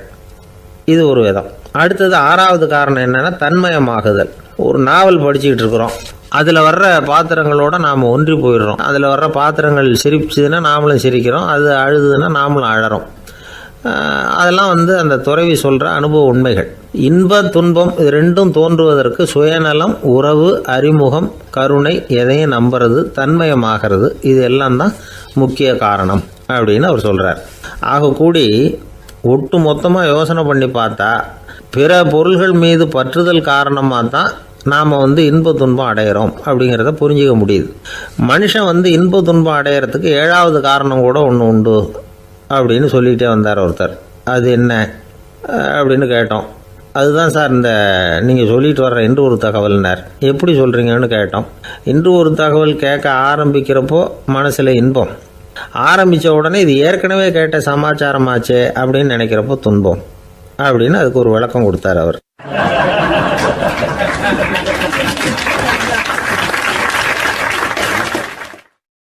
இன்றைக்கு பல பேர் உயில் எழுதி வைக்கிறாங்கல்ல. இந்த உயில்னா என்ன? அதாவது ஒரு நபர் தனக்கு பின்னாடி தன்னுடைய சொத்துக்கள் யாருக்கு போய் சேரணும்னு நினைக்கிறாரோ அந்த நினைப்பை சட்டப்படி உறுதிப்படுத்துறது தான் உயில். சரி, உயிலை யார் எழுதலாம்? 18 வயசு பூர்த்தியான யாரும் உயில் மூலமாக சொத்துக்களை விநியோகிக்கலாம். கண் பார்வை இல்லாதவங்க, காது கேளாதவங்க, வாய் பேச முடியாதவங்க, இவங்கெல்லாம் கூட உயில் எழுதி வைக்கலாம். புத்தி சுவாதீனம் இல்லாதவங்க கூட சில சமயம் புத்தி தெளிவாக இருந்தால் உயில் எழுதலாமா.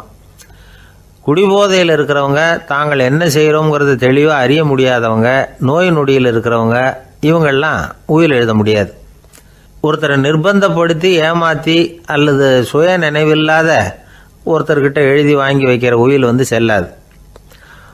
உயிலை இந்த முறையில் தான், இந்த படிவத்தில் தான் எழுதணும்னு சட்டத்தில் விதி எதுவும் கிடையாது. இதுக்கு முத்திரை கட்டணமும் கிடையாது. உயிலை வெற்று காகிதத்தில் எழுதலாம்.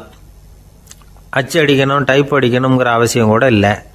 கையாலேயே கூட எழுதலாம். எழுதி இருக்கிறது புரியணும், அவ்வளவுதான். குறைந்தபட்சம் 2 சாட்சிகளை வச்சுக்கிட்டு உயில் எழுதுகிறவர் அதில் கையெழுத்து போடணும். கையெழுத்து போட தெரியாதுன்னா இடது கை பெருவிரல் ரேகை வைக்கலாம். உயில் சாசனத்துக்கு சாட்சிகள் கையெழுத்து இல்லைன்னாலும் அது செல்லாது.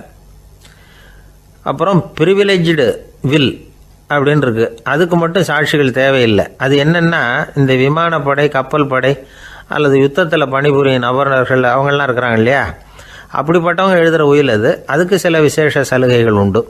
ஒருத்தர் முதல்ல ஒரு உயில் எழுதி வைக்கிறார், அதுக்கப்புறம் மனசு மாறி போகுது, அது வேணாம்னு நினைக்கிறார், ரத்து செஞ்சுடலாம். அதுக்கப்புறம் வேற உயிலும் எழுதலாம். உயிரோடு இருக்கிற வரைக்கும் எத்தனை தடவை வேணும்னாலும் உயில் எழுதலாம். கடைசியாக எழுதப்பட்ட உயில் சட்டப்படி சரியாக இருந்தால் அதுதான் அமலுக்கு வரும். சரி, எழுதுகிற உயிலை ரகசியமாக வச்சுருக்கிறது எப்படி? இது ஒரு கேள்வி.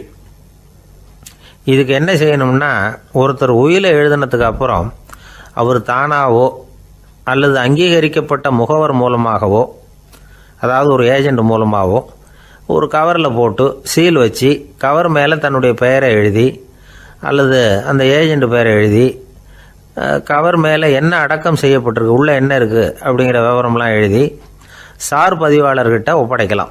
இதுக்கு கட்டணம் உண்டு. அதுக்கப்புறம் எப்போ தேவைப்படுதோ அப்போ ஒரு மனு கொடுத்து அந்த கவரை திரும்ப வாங்கிக்கலாம். இப்போ எழுதுகிற உயிலை இவ்வளவு நாளுக்குள்ளே பதிவு செய்யணுங்கிற கால வரையறை உண்டா அப்படின்னு ஒரு கேள்வி வரலாம் இல்லையா? எப்போ வேணும்னாலும் பதிவு செய்யலாம். நம்மால் ஒருத்தர் ஒரு நாள் ரொம்ப அவசரமாக வந்தார். இந்த உயில் எழுதுறது சம்பந்தமாக பூரா விவரமாக எனக்கு உடனே தெரியணும்னார். நான் உடனே அவரை வக்கீல் ஒருத்தர்கிட்ட அழைச்சிட்டு போனேன். இவர் அவர்கிட்ட எல்லா விவரமும் கேட்டு தெரிஞ்சுக்கிட்டார். ரொம்ப தேங்க்ஸ்ன்னு சொல்லிவிட்டு 2 பேரும் வெளியில் வந்தோம். அதுக்கப்புறம் இவர்கிட்ட கேட்டேன், ஆமாம் இவ்வளவு விவரமாக கேட்குறீங்களே, உங்களுக்கு எத்தனை பிள்ளைங்க சார் அப்படின்னு கேட்டேன். 6 பேர் சார் அப்படின்னார். சரி, இருக்கிற சொத்து எவ்வளவுன்னு கேட்டேன். அதை இனிமே தான் சம்பாதிக்க போகிறேன் அப்படின்னார்.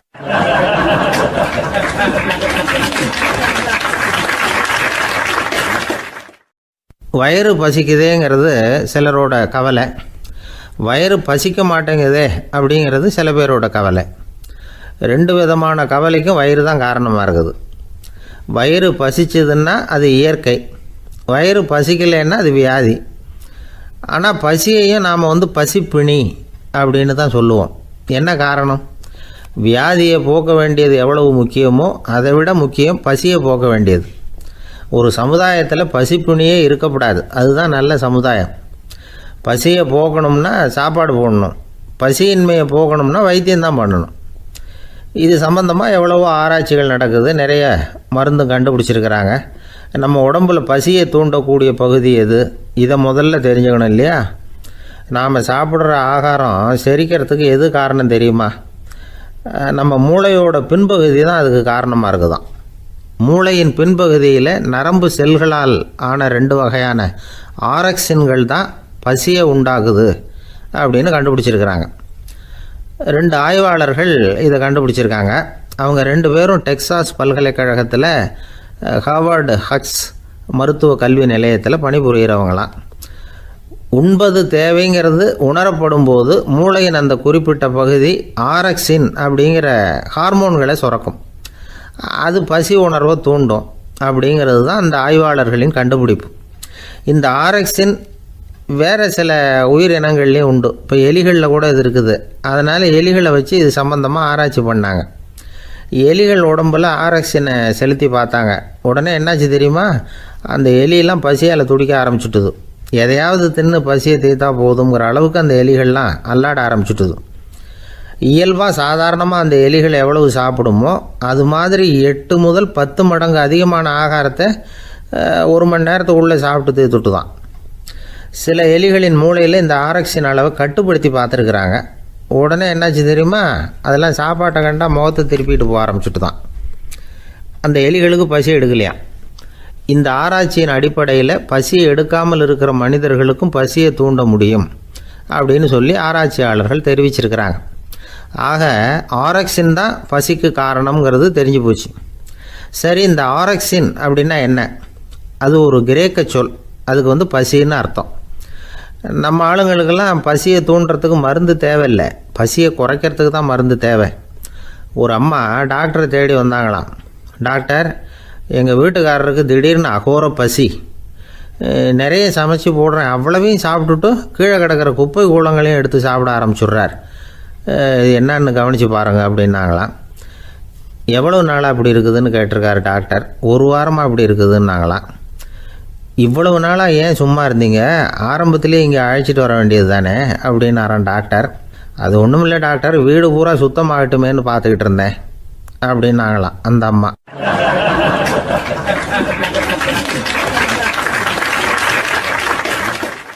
ஒரு ஊரில் ஒரு மன்னர் இருந்தார். அழகான அரண்மனையில் அவர் இருந்தார். அந்த அரண்மனையை விட அழகாக ஒரு மாளிகையை அந்த ஊர்லேயே வேற ஒருத்தன் கட்டியிருந்தான். அப்படி கட்டி முடித்ததில் அவனுக்கு ரொம்ப பெருமை. எத்தனையோ செல்வந்தர்கள்லாம் வந்து பார்த்துட்டு, இந்த மாளிகையை விலைக்கு கொடுத்துட்றியா, எவ்வளவு விலை சொன்னாலும் சரி நாங்கள் வாங்கிக்கிறதுக்கு தயாராக இருக்கோம் அப்படின்னு சொல்லி கேட்டு பார்த்துட்டாங்க. நான் இதை விற்கிறதுக்கு தயாராக இல்லை அப்படின்னு சொல்லிவிட்டான். அவ்வளவு சிறப்பாக கலை அம்சத்தோடு அதை கட்டி முடிச்சிருக்கிறான். அதுவே ஒரு பெரிய அரண்மனை மாதிரி இருந்ததுன்னா பார்த்துங்களேன். சுற்றிலும் அழகான பூந்தோட்டம். ஒரு நாள் அவன் எங்கேயோ வெளியூர் போயிட்டு திரும்பி வந்துக்கிட்டு இருக்கிறான். அப்போது அந்த மாளிகை தீப்பெட்டி எரிஞ்சிக்கிட்டு இருக்கு. பதறி போட்டான். விலைக்கு கேட்டவங்க யாராவது இதை செஞ்சுருக்கணும், இல்லைன்னா மன்னரே செய்த சதியோ என்னவோ, இப்படிலாம் அவனுக்கு சந்தேகம். ஒரு மூலையில் உட்காந்து அழ ஆரம்பிச்சிட்டான். அந்த சமயத்தில் அவனுடைய மகன் அங்கே ஓடி வந்தான்.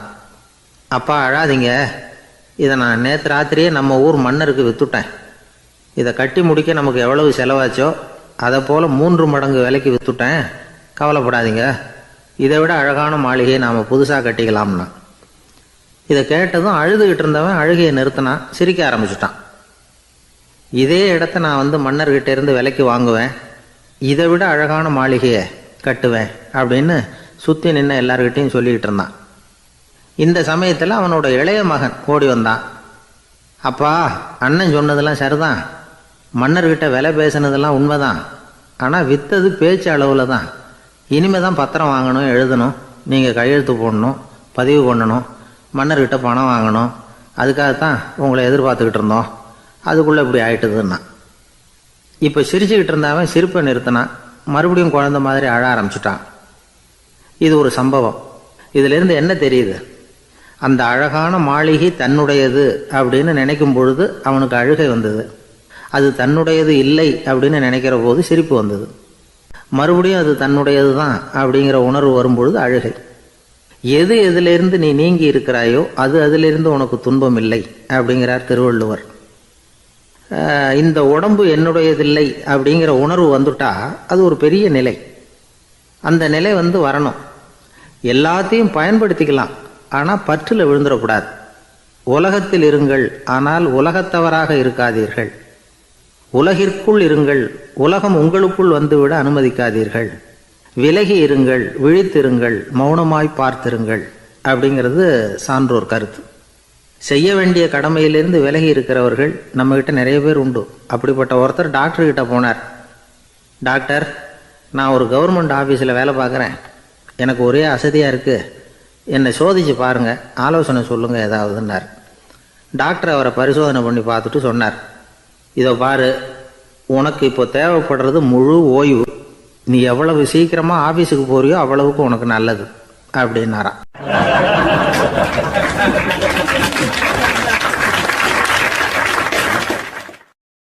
ஒரு மாணவனை பார்த்தேன். என்ன தம்பி படிப்புலாம் எப்படி இருக்குது அப்படின்னு விசாரித்தேன். அவன் ரொம்ப அழுத்துக்கிட்டான். நான் நல்லா தான் சார் படிக்கிறேன், இருந்தாலும் புத்தியில் சரியாக ஏற மாட்டேங்குது சார் அப்படின்னா. சரி, இவனும் நம்ம ரகம்தான் அப்படின்னு சொல்லி முடிவு பண்ணிக்கிட்டோம். கல்வி கற்கக்கூடிய ஒரு மாணவன் சம்பந்தப்படுற புத்திகள் பல வகை. அதை பற்றி ஒரு பெரியவர் விளக்கி இருக்கிறார். மிருத்து புத்தின்னு ஒன்று இருக்குதான். மிருத்துன்னா மண்ணால் செவுறு கட்டுறோம்ல, மண் சுவரில் ஆணி அடிக்கிறதும் சுலபம், அதை பிடுங்கி எடுக்கிறதும் சுலபம். அது மாதிரி சில பேர் குரு சொல்லி கொடுக்குறத சுலபமாக கேட்டு தெரிஞ்சு வச்சுக்குவாங்க, கொஞ்ச நேரத்தில் சுலபமாக மறந்தும் போயிடுவாங்க. இது மிருத்து புத்தின்னு பேர், மண் புத்தி.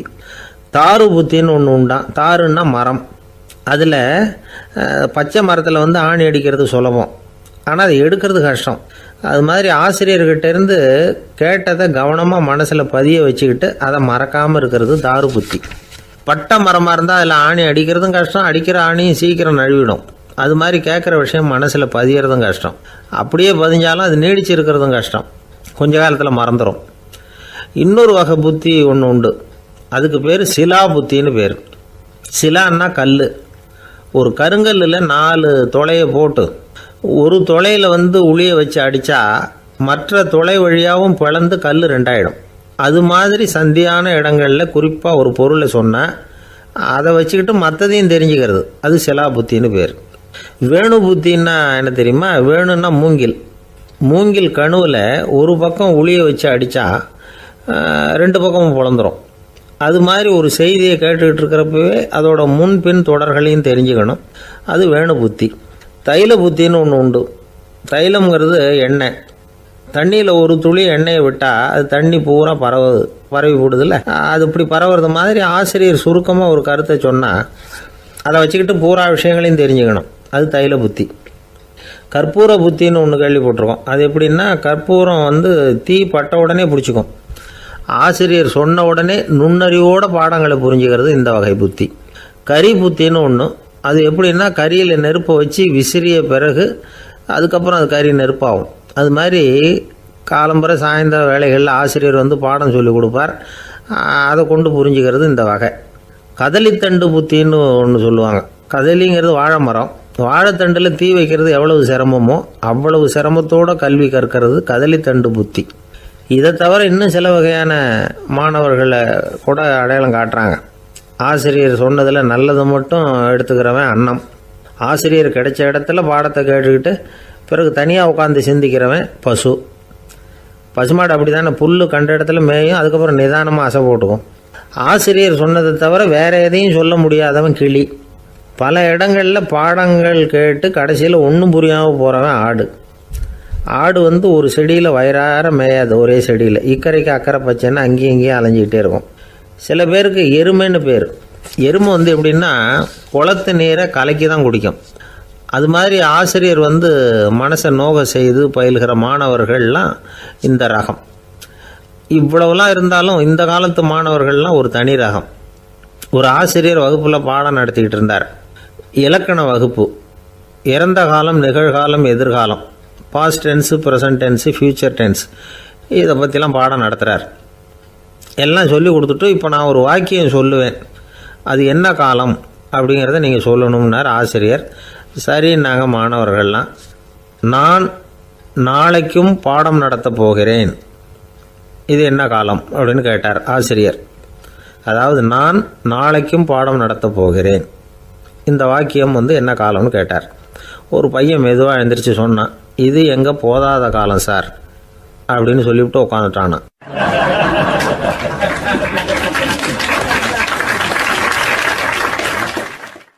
ஒரு ஊரில் ஒரு ஆள் இருந்தான். கற்பனையிலேயே காலத்தை கடத்திக்கிட்டு இருந்தான்.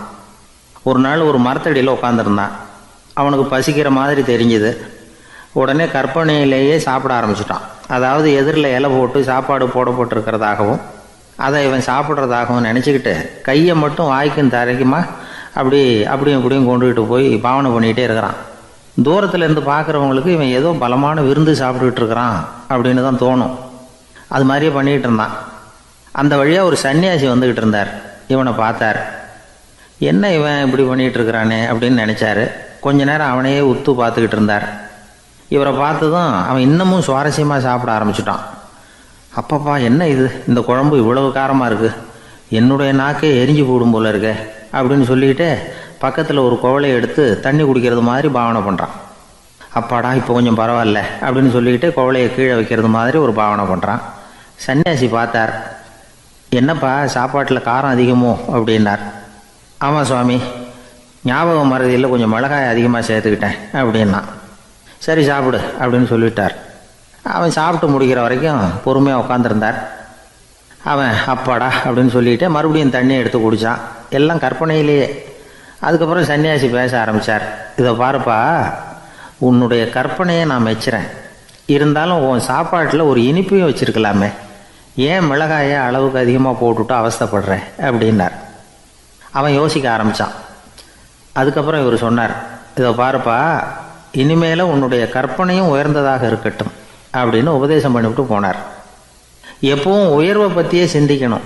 உயர்வு கிடைக்கலன்னா கூட அப்படி சிந்திக்கிறத நிறுத்தப்படாது அப்படிங்கிறார் திருவள்ளுவர். உள்ளுவது எல்லாம் உயர் உள்ளல், மற்ற அது தள்ளினும் தள்ளாமை நேர்த்து. ஊக்கம் இல்லாமல் உலகத்தில் வாழ்ந்து பிரயோஜனம் இல்லை. அதனால் உயர்வாகவே சிந்திக்கணும். அது நம்மளை ஊக்கப்படுத்தும். இது பெரியோர் வாக்கு. இந்த உலகத்தில் கற்பனையிலேயே வாழ்கிற சில கஞ்சர்களும் உண்டு. அதாவது 2 கஞ்சர்கள், 2 பேரும் பக்கத்து ஊரில் இருந்தாங்க. பொங்கல் சமயம் ஒரு கஞ்சன் தன்னுடைய மகனை கூப்பிட்டான். இதை பாருப்பா, பக்கத்து ஊரில் என்னுடைய நண்பன் ஒருத்தன் இருக்கிறான், அவனுக்கு பொங்கல் பரிசு ஏதாவது கொடுக்கணும். நான் ஒரு 4 ஆட்டுக்குட்டியை தரேன், நீ கொண்டுகிட்டு போய் கொடுத்துட்டு வந்து விடுறியா அப்படின்னு கேட்டான். சரி, நான் புள்ள ஒரு பைய கையில் எடுத்துக்கோன்னா. அவன் எடுத்துக்கிட்டான். இந்த ஆட்டுக்குட்டி பிடிச்சிக்கோ அப்படின்னு சொல்லி ஒவ்வொன்றா போடுறேன் பார் அப்படின்னு சொல்லிட்டு 1 2 3 4 அப்படின்னு எண்ணிக்கிட்டே வெறும் சைகையாலேயே ஆட்டுக்குட்டியை பிடிச்சி போடுறது மாதிரி பாவனை பண்ணிகிட்டு இருக்கிறான். அவன் பிள்ளையும் அது ரொம்ப அக்கறையாக வாங்கிக்கிறது மாதிரி வாங்கிக்கிட்டு அந்த பையை தூக்கிக்கிட்டு அடுத்த ஊருக்கு போகிறான். இவன் அங்கே போய் சேர்ந்த நேரத்தில் அந்த கஞ்சன் ஊரில் இல்லை, எங்கேயோ வெளியில் போயிருக்கிறான். அவனோட புள்ள மட்டும்தான் வீட்டில் இருந்தான்.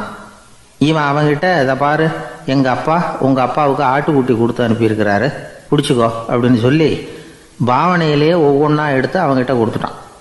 அவனும் வாங்கிட்டான் வாங்கிறது மாதிரி. அப்புறம் சொன்னான், சரிப்பா, நானும் பதிலுக்கு ஏதாவது ஒன்றுகிட்ட கொடுக்கணும் இல்லையா, அதனால் அந்த பையை பிடி, ஒரு 10 எலுமிச்சம்பழம் தரேன், பதிலுக்கு அதை நீ எடுத்துகிட்டு போ அப்படின்னு சொல்லி கையாலேயே ஒவ்வொன்றா எடுத்து போடுறது மாதிரி பாவனை பண்ணிவிட்டான். அவனும் ரொம்ப நன்றி அப்படின்னு சொல்லிவிட்டு அதை வாங்கிட்டு போயிட்டான். கொஞ்ச நேரம் கழித்து வெளியில் போயிருந்த அப்பங்காரன் திரும்பி வந்தான். உள்ள சொன்னான், அப்பா, உன்னோட நண்பர் அவருடைய மகன் மூலமாக உனக்கு 6 ஆட்டுக்குட்டி கொடுத்து அனுப்பியிருந்தார், நானும் பதிலுக்கு ஒரு 10 எலுமிச்சம்பழம் கொடுத்து அனுப்பியிருக்கிறேன் அப்படின்னா. எப்படிடா கொடுத்தேன்னு கேட்டார் அப்பா. இப்படி தான் கொடுத்தேன்னு சொல்லி சைகையிலேயே காட்டினான். இதை பார்த்ததும் அப்பங்காரனுக்கு பயங்கரமாக கோபம் வந்துட்டுது. பலார்னு அரைஞ்சுட்டான் பையனை. ஏன்ப்பா அரைஞ்ச, 10 எலுமிச்சம்பழம் கொடுத்துட்டேனே அப்படிங்கிறதுக்காகவா அப்படின்னு கேட்டான். அது கூட பரவாயில்ல, நீ காட்டுற சைகையை பார்த்தா ஆரஞ்சு பழம் சைஸுக்கு இருக்குதே, அவ்வளவு பெருசாக ஏன் கொடுத்த, அதுதான் எனக்கு கோபம் அப்படி.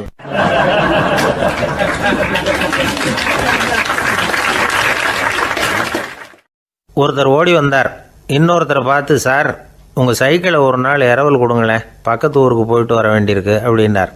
இவர் சைக்கிளை கொடுத்து பத்திரமா கொண்டுகிட்டு போங்கன்னார். சார், இதை பத்திரமா கொண்டு போகிறேன், கவலையே வேணாம், ஏன்னா இது உங்களோட சைக்கிள் அப்படின்னு நான் நினைக்கல, என்னோட சைக்கிளாக நினைக்கிறேன் அப்படின்னார். அதுக்கப்புறம் தான் இவருக்கு உண்மையாகவே பயம் வந்துட்டுது. ஏன்னா அவர் சொன்னது மாதிரி அதை தன்னோட சைக்கிளாகவே நினச்சி தள்ளிட்டு போட்டால் என்ன பண்ணுறது. எதை நம்முடையதாக நினைக்கணுங்கிறதுக்கு ஒரு வரையறை இருக்குது. சில பேர் ஆஃபீஸையே வீடாக நினச்சி விடுறது உண்டு. அப்படிப்பட்டவங்க கூட வீட்டை ஆஃபீஸாக நினைக்கிறது இல்லை. ஏன்னா வீட்டில் இவர் ஆஃபீஸராக நடந்துக்க முடியறதில்ல. இதெல்லாம் ஒரு பக்கம் இருக்கட்டும், இப்போ விஷயத்துக்கு வருவோம். பொறியியல் மேதை டாக்டர் விஸ்வேஸ்வரய்யா இருந்தார் இல்லையா, பாரத ரத்னா விருதெல்லாம் கொடுத்தாங்களே, ஆஃபீஸ் வேலை வேறு சொந்த வேலை வேறு அப்படிங்கிறதுக்கு ஒரு உதாரணமாக இருந்தவர் அவர். மைசூர் மகாராஜா கிட்ட திவானாக இருந்தார். அவர் ஒரு நாள் அரசாங்க வேலை காரணமாக வெளியூர் போயிருந்தார். ஹாசன்கிற ஊருக்கு பக்கத்தில் ஒரு பயண மாளிகை, அங்கே தங்கிவிட்டார். ராத்திரி அங்கே தங்கி இருந்துட்டு விடிஞ்சதும் ஊருக்கு திரும்புறதாக திட்டம். ராத்திரி தூங்கிறதுக்கு ரொம்ப நேரம் ஆகிட்டுது. ரொம்ப நேரம் வரைக்கும் அரசாங்க சம்பந்தப்பட்ட வேலைகளையே பார்த்துக்கிட்டு இருக்கிறார். அரசாங்க ஃபைல்கள் நிறைய இருந்தது. அதையெல்லாம் ஒவ்வொன்றா எடுத்தார், படித்து பார்த்தார், பரிசீலனை பண்ணார். அதில் எழுத வேண்டியதை எழுதினார், கையெழுத்து போட்டார். ஒரு வழியாக அந்த வேலையெல்லாம் முடிஞ்சுது. அதுக்கப்புறம் என்ன பண்ணார்னா, தன்னுடைய சூட்கேஸை திறந்தார். அதிலேருந்து 2 மெழுகுவத்தியை எடுத்து கொளுத்தி வச்சார். அந்த பயண மாளிகையில் அது வரைக்கும் எரிஞ்சிக்கிட்டு இருந்த மின்சார விளக்குகளை அணைச்சிட்டார். அதுக்கு பிறகு அந்த மெழுகுவத்தி வெளிச்சத்தில் சில புத்தகங்களை தொடர்ந்து படிக்க ஆரம்பிச்சிட்டார். அந்த பயண மாளிகையில் பணியாளராக இருந்தவர் இதை பார்த்துட்டு ஓடி வந்தார். மறுபடியும் மின் விளக்கை போடுறதுக்காக போனார். விஸ்வேஸ்வரையா அதை பார்த்துட்டு போட வேணாம்ட்டாராம். இது வரைக்கும் நான் அரசாங்க அலுவல்களை கவனிச்சிக்கிட்டு இருந்தேன், அதனால் மின் விளக்குகள் அப்போ எரிஞ்சதில் தப்பு இல்லை. இப்போ நான் புத்தகம் படிச்சுக்கிட்டு இருக்கேன், இது என்னுடைய சொந்த வேலை. இங்கே இருக்கிற மின் விளக்கு அதுக்காக ஏன் எரியணும் அப்படின்னு கேட்டாராம். இப்போ இருக்கிற சில அரசு பணியாளர்கள்கிட்ட இந்த சம்பவத்தை பேச்சோட பேச்சாக சொல்லி பார்த்தேன். அவங்களால இதை ஜீரணிக்கவே முடியல. நேர்மை தேவை தான் சார், அதுக்காக அவ்வளவு தூரத்துக்கு அது தேவையா அப்படிங்கிறாங்க. விஸ்வேஸ்வரையா அப்படி பண்ணினது தான் ஒரு நேர்மையாளர் அப்படின்னு இந்த உலகத்துக்கு நிரூபிக்கணுங்கிறதுக்காக இல்லை. தான் அப்படி நடந்து காட்டினா தன்னை சுற்றி இருக்கிறவங்களும் அதை கேள்விப்படுறவங்களும் முடிஞ்ச அளவுக்கு பொது வாழ்க்கையில் அரசு பணியில் நேர்மையை கடைபிடிக்க முயற்சி பண்ணலாமே அப்படிங்கிறதுக்காகத்தான். இப்போவும் சில பேர் இருக்கிறாங்க, இவங்க ஆஃபீஸ் வேறு வீடு வேறேன்னு நினைக்கிறதில்ல, அவ்வளோ உரிமை. ஒருத்தர் அப்படி தான், அவருக்கு அவசரமாக 5000 ரூபா தேவைப்பட்டது. ஆஃபீஸு பணத்தை எடுத்துக்கிட்டார். அந்த நேரம் பார்த்து ஆடிட் வந்துட்டுது, ஆப்பிட்டுக்கிட்டார். விசாரணை நடக்குது. அவர் சொல்கிறார், சார் நான் நேரம் காலம் பார்க்காம ஆஃபீஸில் வேலை செய்வேன், ஏன்னா அதை என்னோடய ஆஃபீஸாக நினைக்கிறேன். அவசரத்துக்கு அந்த பணத்தை எடுத்தேன், மறுபடியும் வச்சுடலாம்னு தான் இருந்தேன், அதுக்குள்ளே இப்படி ஆகிட்டுது. நீங்கள் என்ன நினச்சாலும் சரி, நான் ஆஃபீஸ் வேறு வீடு வேறு அப்படின்னு நினைக்கிறதில்ல, அது என்னோட சுபாவம் அப்படின்னார். விசாரணை பண்ணவர் தீர்ப்பு வழங்கினார். உங்கள் சுபாவத்துக்கு மதிப்பு கொடுத்து நானும் தீர்ப்பு வழங்குறேன். நீங்கள் கொஞ்ச நாள் ஜெயிலில் இருந்துட்டு வாங்க, அது உங்களுக்கு கஷ்டமாக இருக்காதுன்னு நினைக்கிறேன். ஏன்னா அங்கே போனாலும் நீங்கள் உங்கள் சுபாவப்படி வீடு வேறு ஜெயில் வேறேன்னு நினைக்க மாட்டீங்க அப்படின்னாராம்.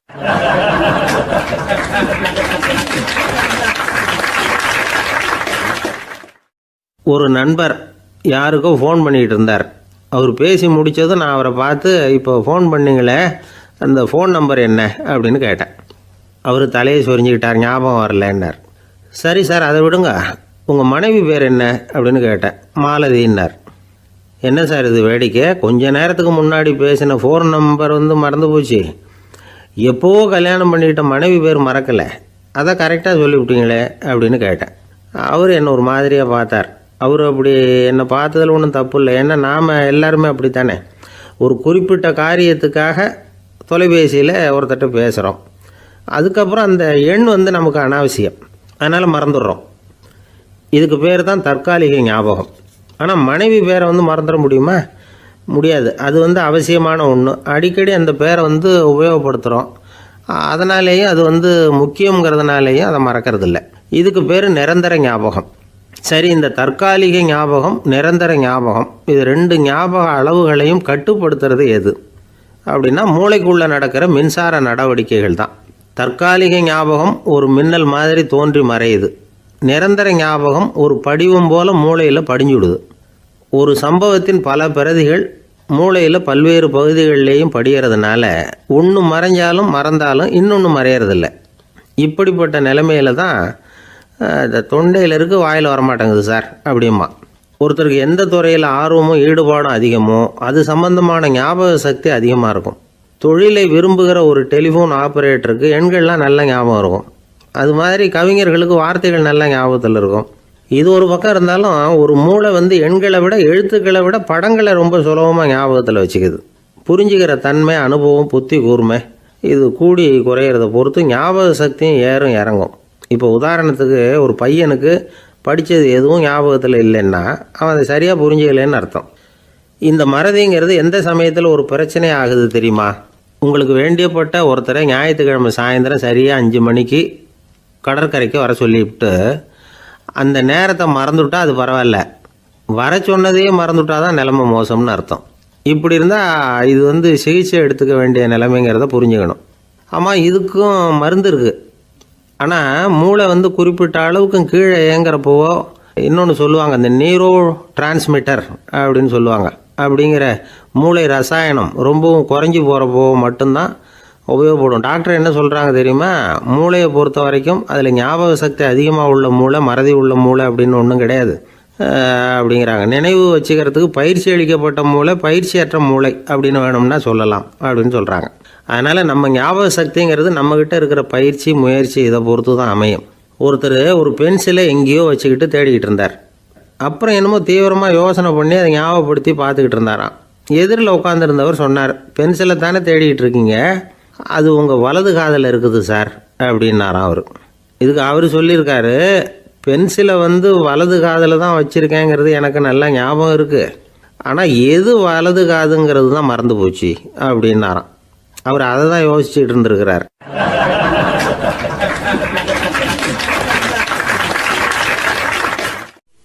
ஒரு நாள் ஒரு நண்பரை சந்தித்தேன். உங்கள் வீடு எதுன்னு உங்களுக்கு தெரியுமா சார்ன்னு. அவர் என்னை ஒரு மாதிரியாக பார்த்தார். அப்புறம் சொன்னார், தெரியும் அப்படின்னாரு. சரி, உங்கள் தொலைபேசி எண் உங்களுக்கு தெரியுமான்னு. அதுவும் தெரியும்னார். உங்கள் மனைவி மக்கள் யார் யாருன்னு உங்களுக்கு தெரியுமான்னு கேட்டேன். என்ன ஒரு மாதிரியாக பார்த்தார். அப்புறம் சொன்னார், அதுவும் தெரியும் சார் அப்படின்னார். சரி, நீங்கள் யாருன்னு உங்களுக்கு தெரியுமான்னு கேட்டேன். இப்போ தான் அவர் முழிக்க ஆரம்பித்தார். அவர் மட்டும் அப்படி இல்லை, நாம் எல்லாருமே அப்படி தான். எதிரில் நிற்கிறது யாருங்கிறது தெரியும், நாம் யாருன்னு நமக்கு தெரியாது. உண்மையிலேயே நாம் யார்? இந்த கேள்விக்கான பதிலை தான் வாழ்க்கை பூரா நாம் தேடிட்டு இருக்கிறோம். புத்தர் என்ன சொல்கிறாரு தெரியுமா? நீங்கள் கடவுளை பற்றி கவலைப்பட தேவையில்லை, உங்களை பற்றின கவலை உங்களுக்கு இருந்தால் போதும் அப்படிங்கிறார். நான் யார், எனக்கு ஏன் இந்த கவலை அப்படின்னு உங்களை நீங்களே கேட்டுக்குங்க அப்படிங்கிறார். நாம் ஏன் கடவுளை படைத்தோம்? அது ஒரு நழுவல் முயற்சியாம். அதாவது தன்னிடமிருந்து தானே தப்பிக்கிற ஒரு முயற்சியாம். இப்படி தான் அதை சொல்கிறாங்க அறிஞர்கள்லாம். மக்கள் பொய்யான பிரச்சனைகளில் ஆர்வமாக இருக்கிறாங்க, அதுக்கு தீர்வு காணவும் முயற்சி பண்ணுறாங்க. கடவுளை பற்றி விவாதிக்க எல்லாருக்கும் விருப்பம், தன்னுடைய சுயம் பற்றிய பிரஜையே இருக்கிறதில்ல. ஆகக்கூடிய விஷயம் என்னென்னா, கடவுள் சமாளிப்புக்கு பயன்படுத்தப்படுகிறார். மனவியல் என்ன சொல்லுது தெரியுமா? கடவுள், சொர்க்கம், மறுபிறவி இதை பற்றிலாம் பேச ஆரம்பிக்கிறவங்க யார் தெரியுமா? போருக்கு போகிறவன், துன்பத்தில் சிக்கி கஷ்டப்படுறவன், நோய் படுக்கையில் விழுந்தவன், இவங்க தான். நாம் அனுபவத்திலே பார்க்குறோமே இதையெல்லாம். கடவுளை துணைக்கு கூப்பிடுறவங்க யாருன்னு கவனித்து பாருங்கள். பரீட்சை எழுத போகிறவன், வேலை தேடி அலையிறவன், பண நெருக்கடியில் இருக்கிறவன், விபத்தில் சிக்கிக்கிட்டவன், இவங்கெல்லாம் தான். தேர்வில் வெற்றி பெற்றதும் அவரை துணைக்கு கூப்பிடுறதில்ல, வேலை கிடைச்சதும் அவர் துணை தேவைப்படுறதில்ல. ஏன் இப்படி? கொஞ்சம் யோசனை பண்ணி பாருங்கள். துன்பம் வருகிற போது அந்த துன்பத்தை தவிர்க்க வேண்டிய நிலையில் அதிலிருந்து நழுவி போகிறதுக்காக பிரார்த்தனை தேவைப்படுது. எல்லாம் நல்லபடியாக நடக்கிறப்போ பிரார்த்தனை செய்கிறதில்ல. புத்தருடைய வழி என்ன தெரியுமா? அந்த வழியில் கடவுளும் கிடையாது, பிரார்த்தனையும் கிடையாது. புத்தர் செய்தது இதைத்தான். அதாவது கடவுள்கிட்ட இருந்து மனிதனையும், மனிதன்கிட்ட இருந்து கடவுளையும் அவர் விடுவித்தார். புத்த மதம் என்ன சொல்லுது தெரியுமா? கடவுள் பிரச்சனை அல்ல, மனிதன்தான் உண்மையான பிரச்சனை அப்படின்னு சொல்லுது. உங்களை நீங்கள் நல்லா தெரிஞ்சுக்கிட்டா போதும், நீங்களே கடவுள் ஆகிடுவீங்க அப்படிங்கிறது தான் புத்த மதம். அதனால் நமக்கு தேவை உள்முக பயணம். நான் யார் அப்படிங்கிற கேள்வியோடு உள்ளே போகணும். அங்கே போனால் தான் தெரியும் நான் அப்படின்னு அங்கே யாருமே இல்லைங்கிறது. இதெல்லாம் புத்தர் சொல்லுகிற ஒரு தத்துவம். தத்துவம்னு சொன்னாவே நமக்கெல்லாம் அதை புரிஞ்சுக்கிறது கஷ்டம்தான். நம்ம பொறுத்த வரைக்கும் தத்துவங்கிறதுல 2 வகை உண்டு. ஒன்று தத்துவம், இன்னொன்று மகா தத்துவம். தத்துவம்னா என்ன தெரியுமா? கேட்குறவங்களுக்கு புரியக்கூடாது, அதுதான் தத்துவம். மகா தத்துவம் என்னன்னா சொல்கிறவங்களுக்கும் புரியக்கூடாது. அந்த வகையில் பார்த்தா இன்று ஒரு தகவலும் ஒரு மகா தத்துவம் தான்.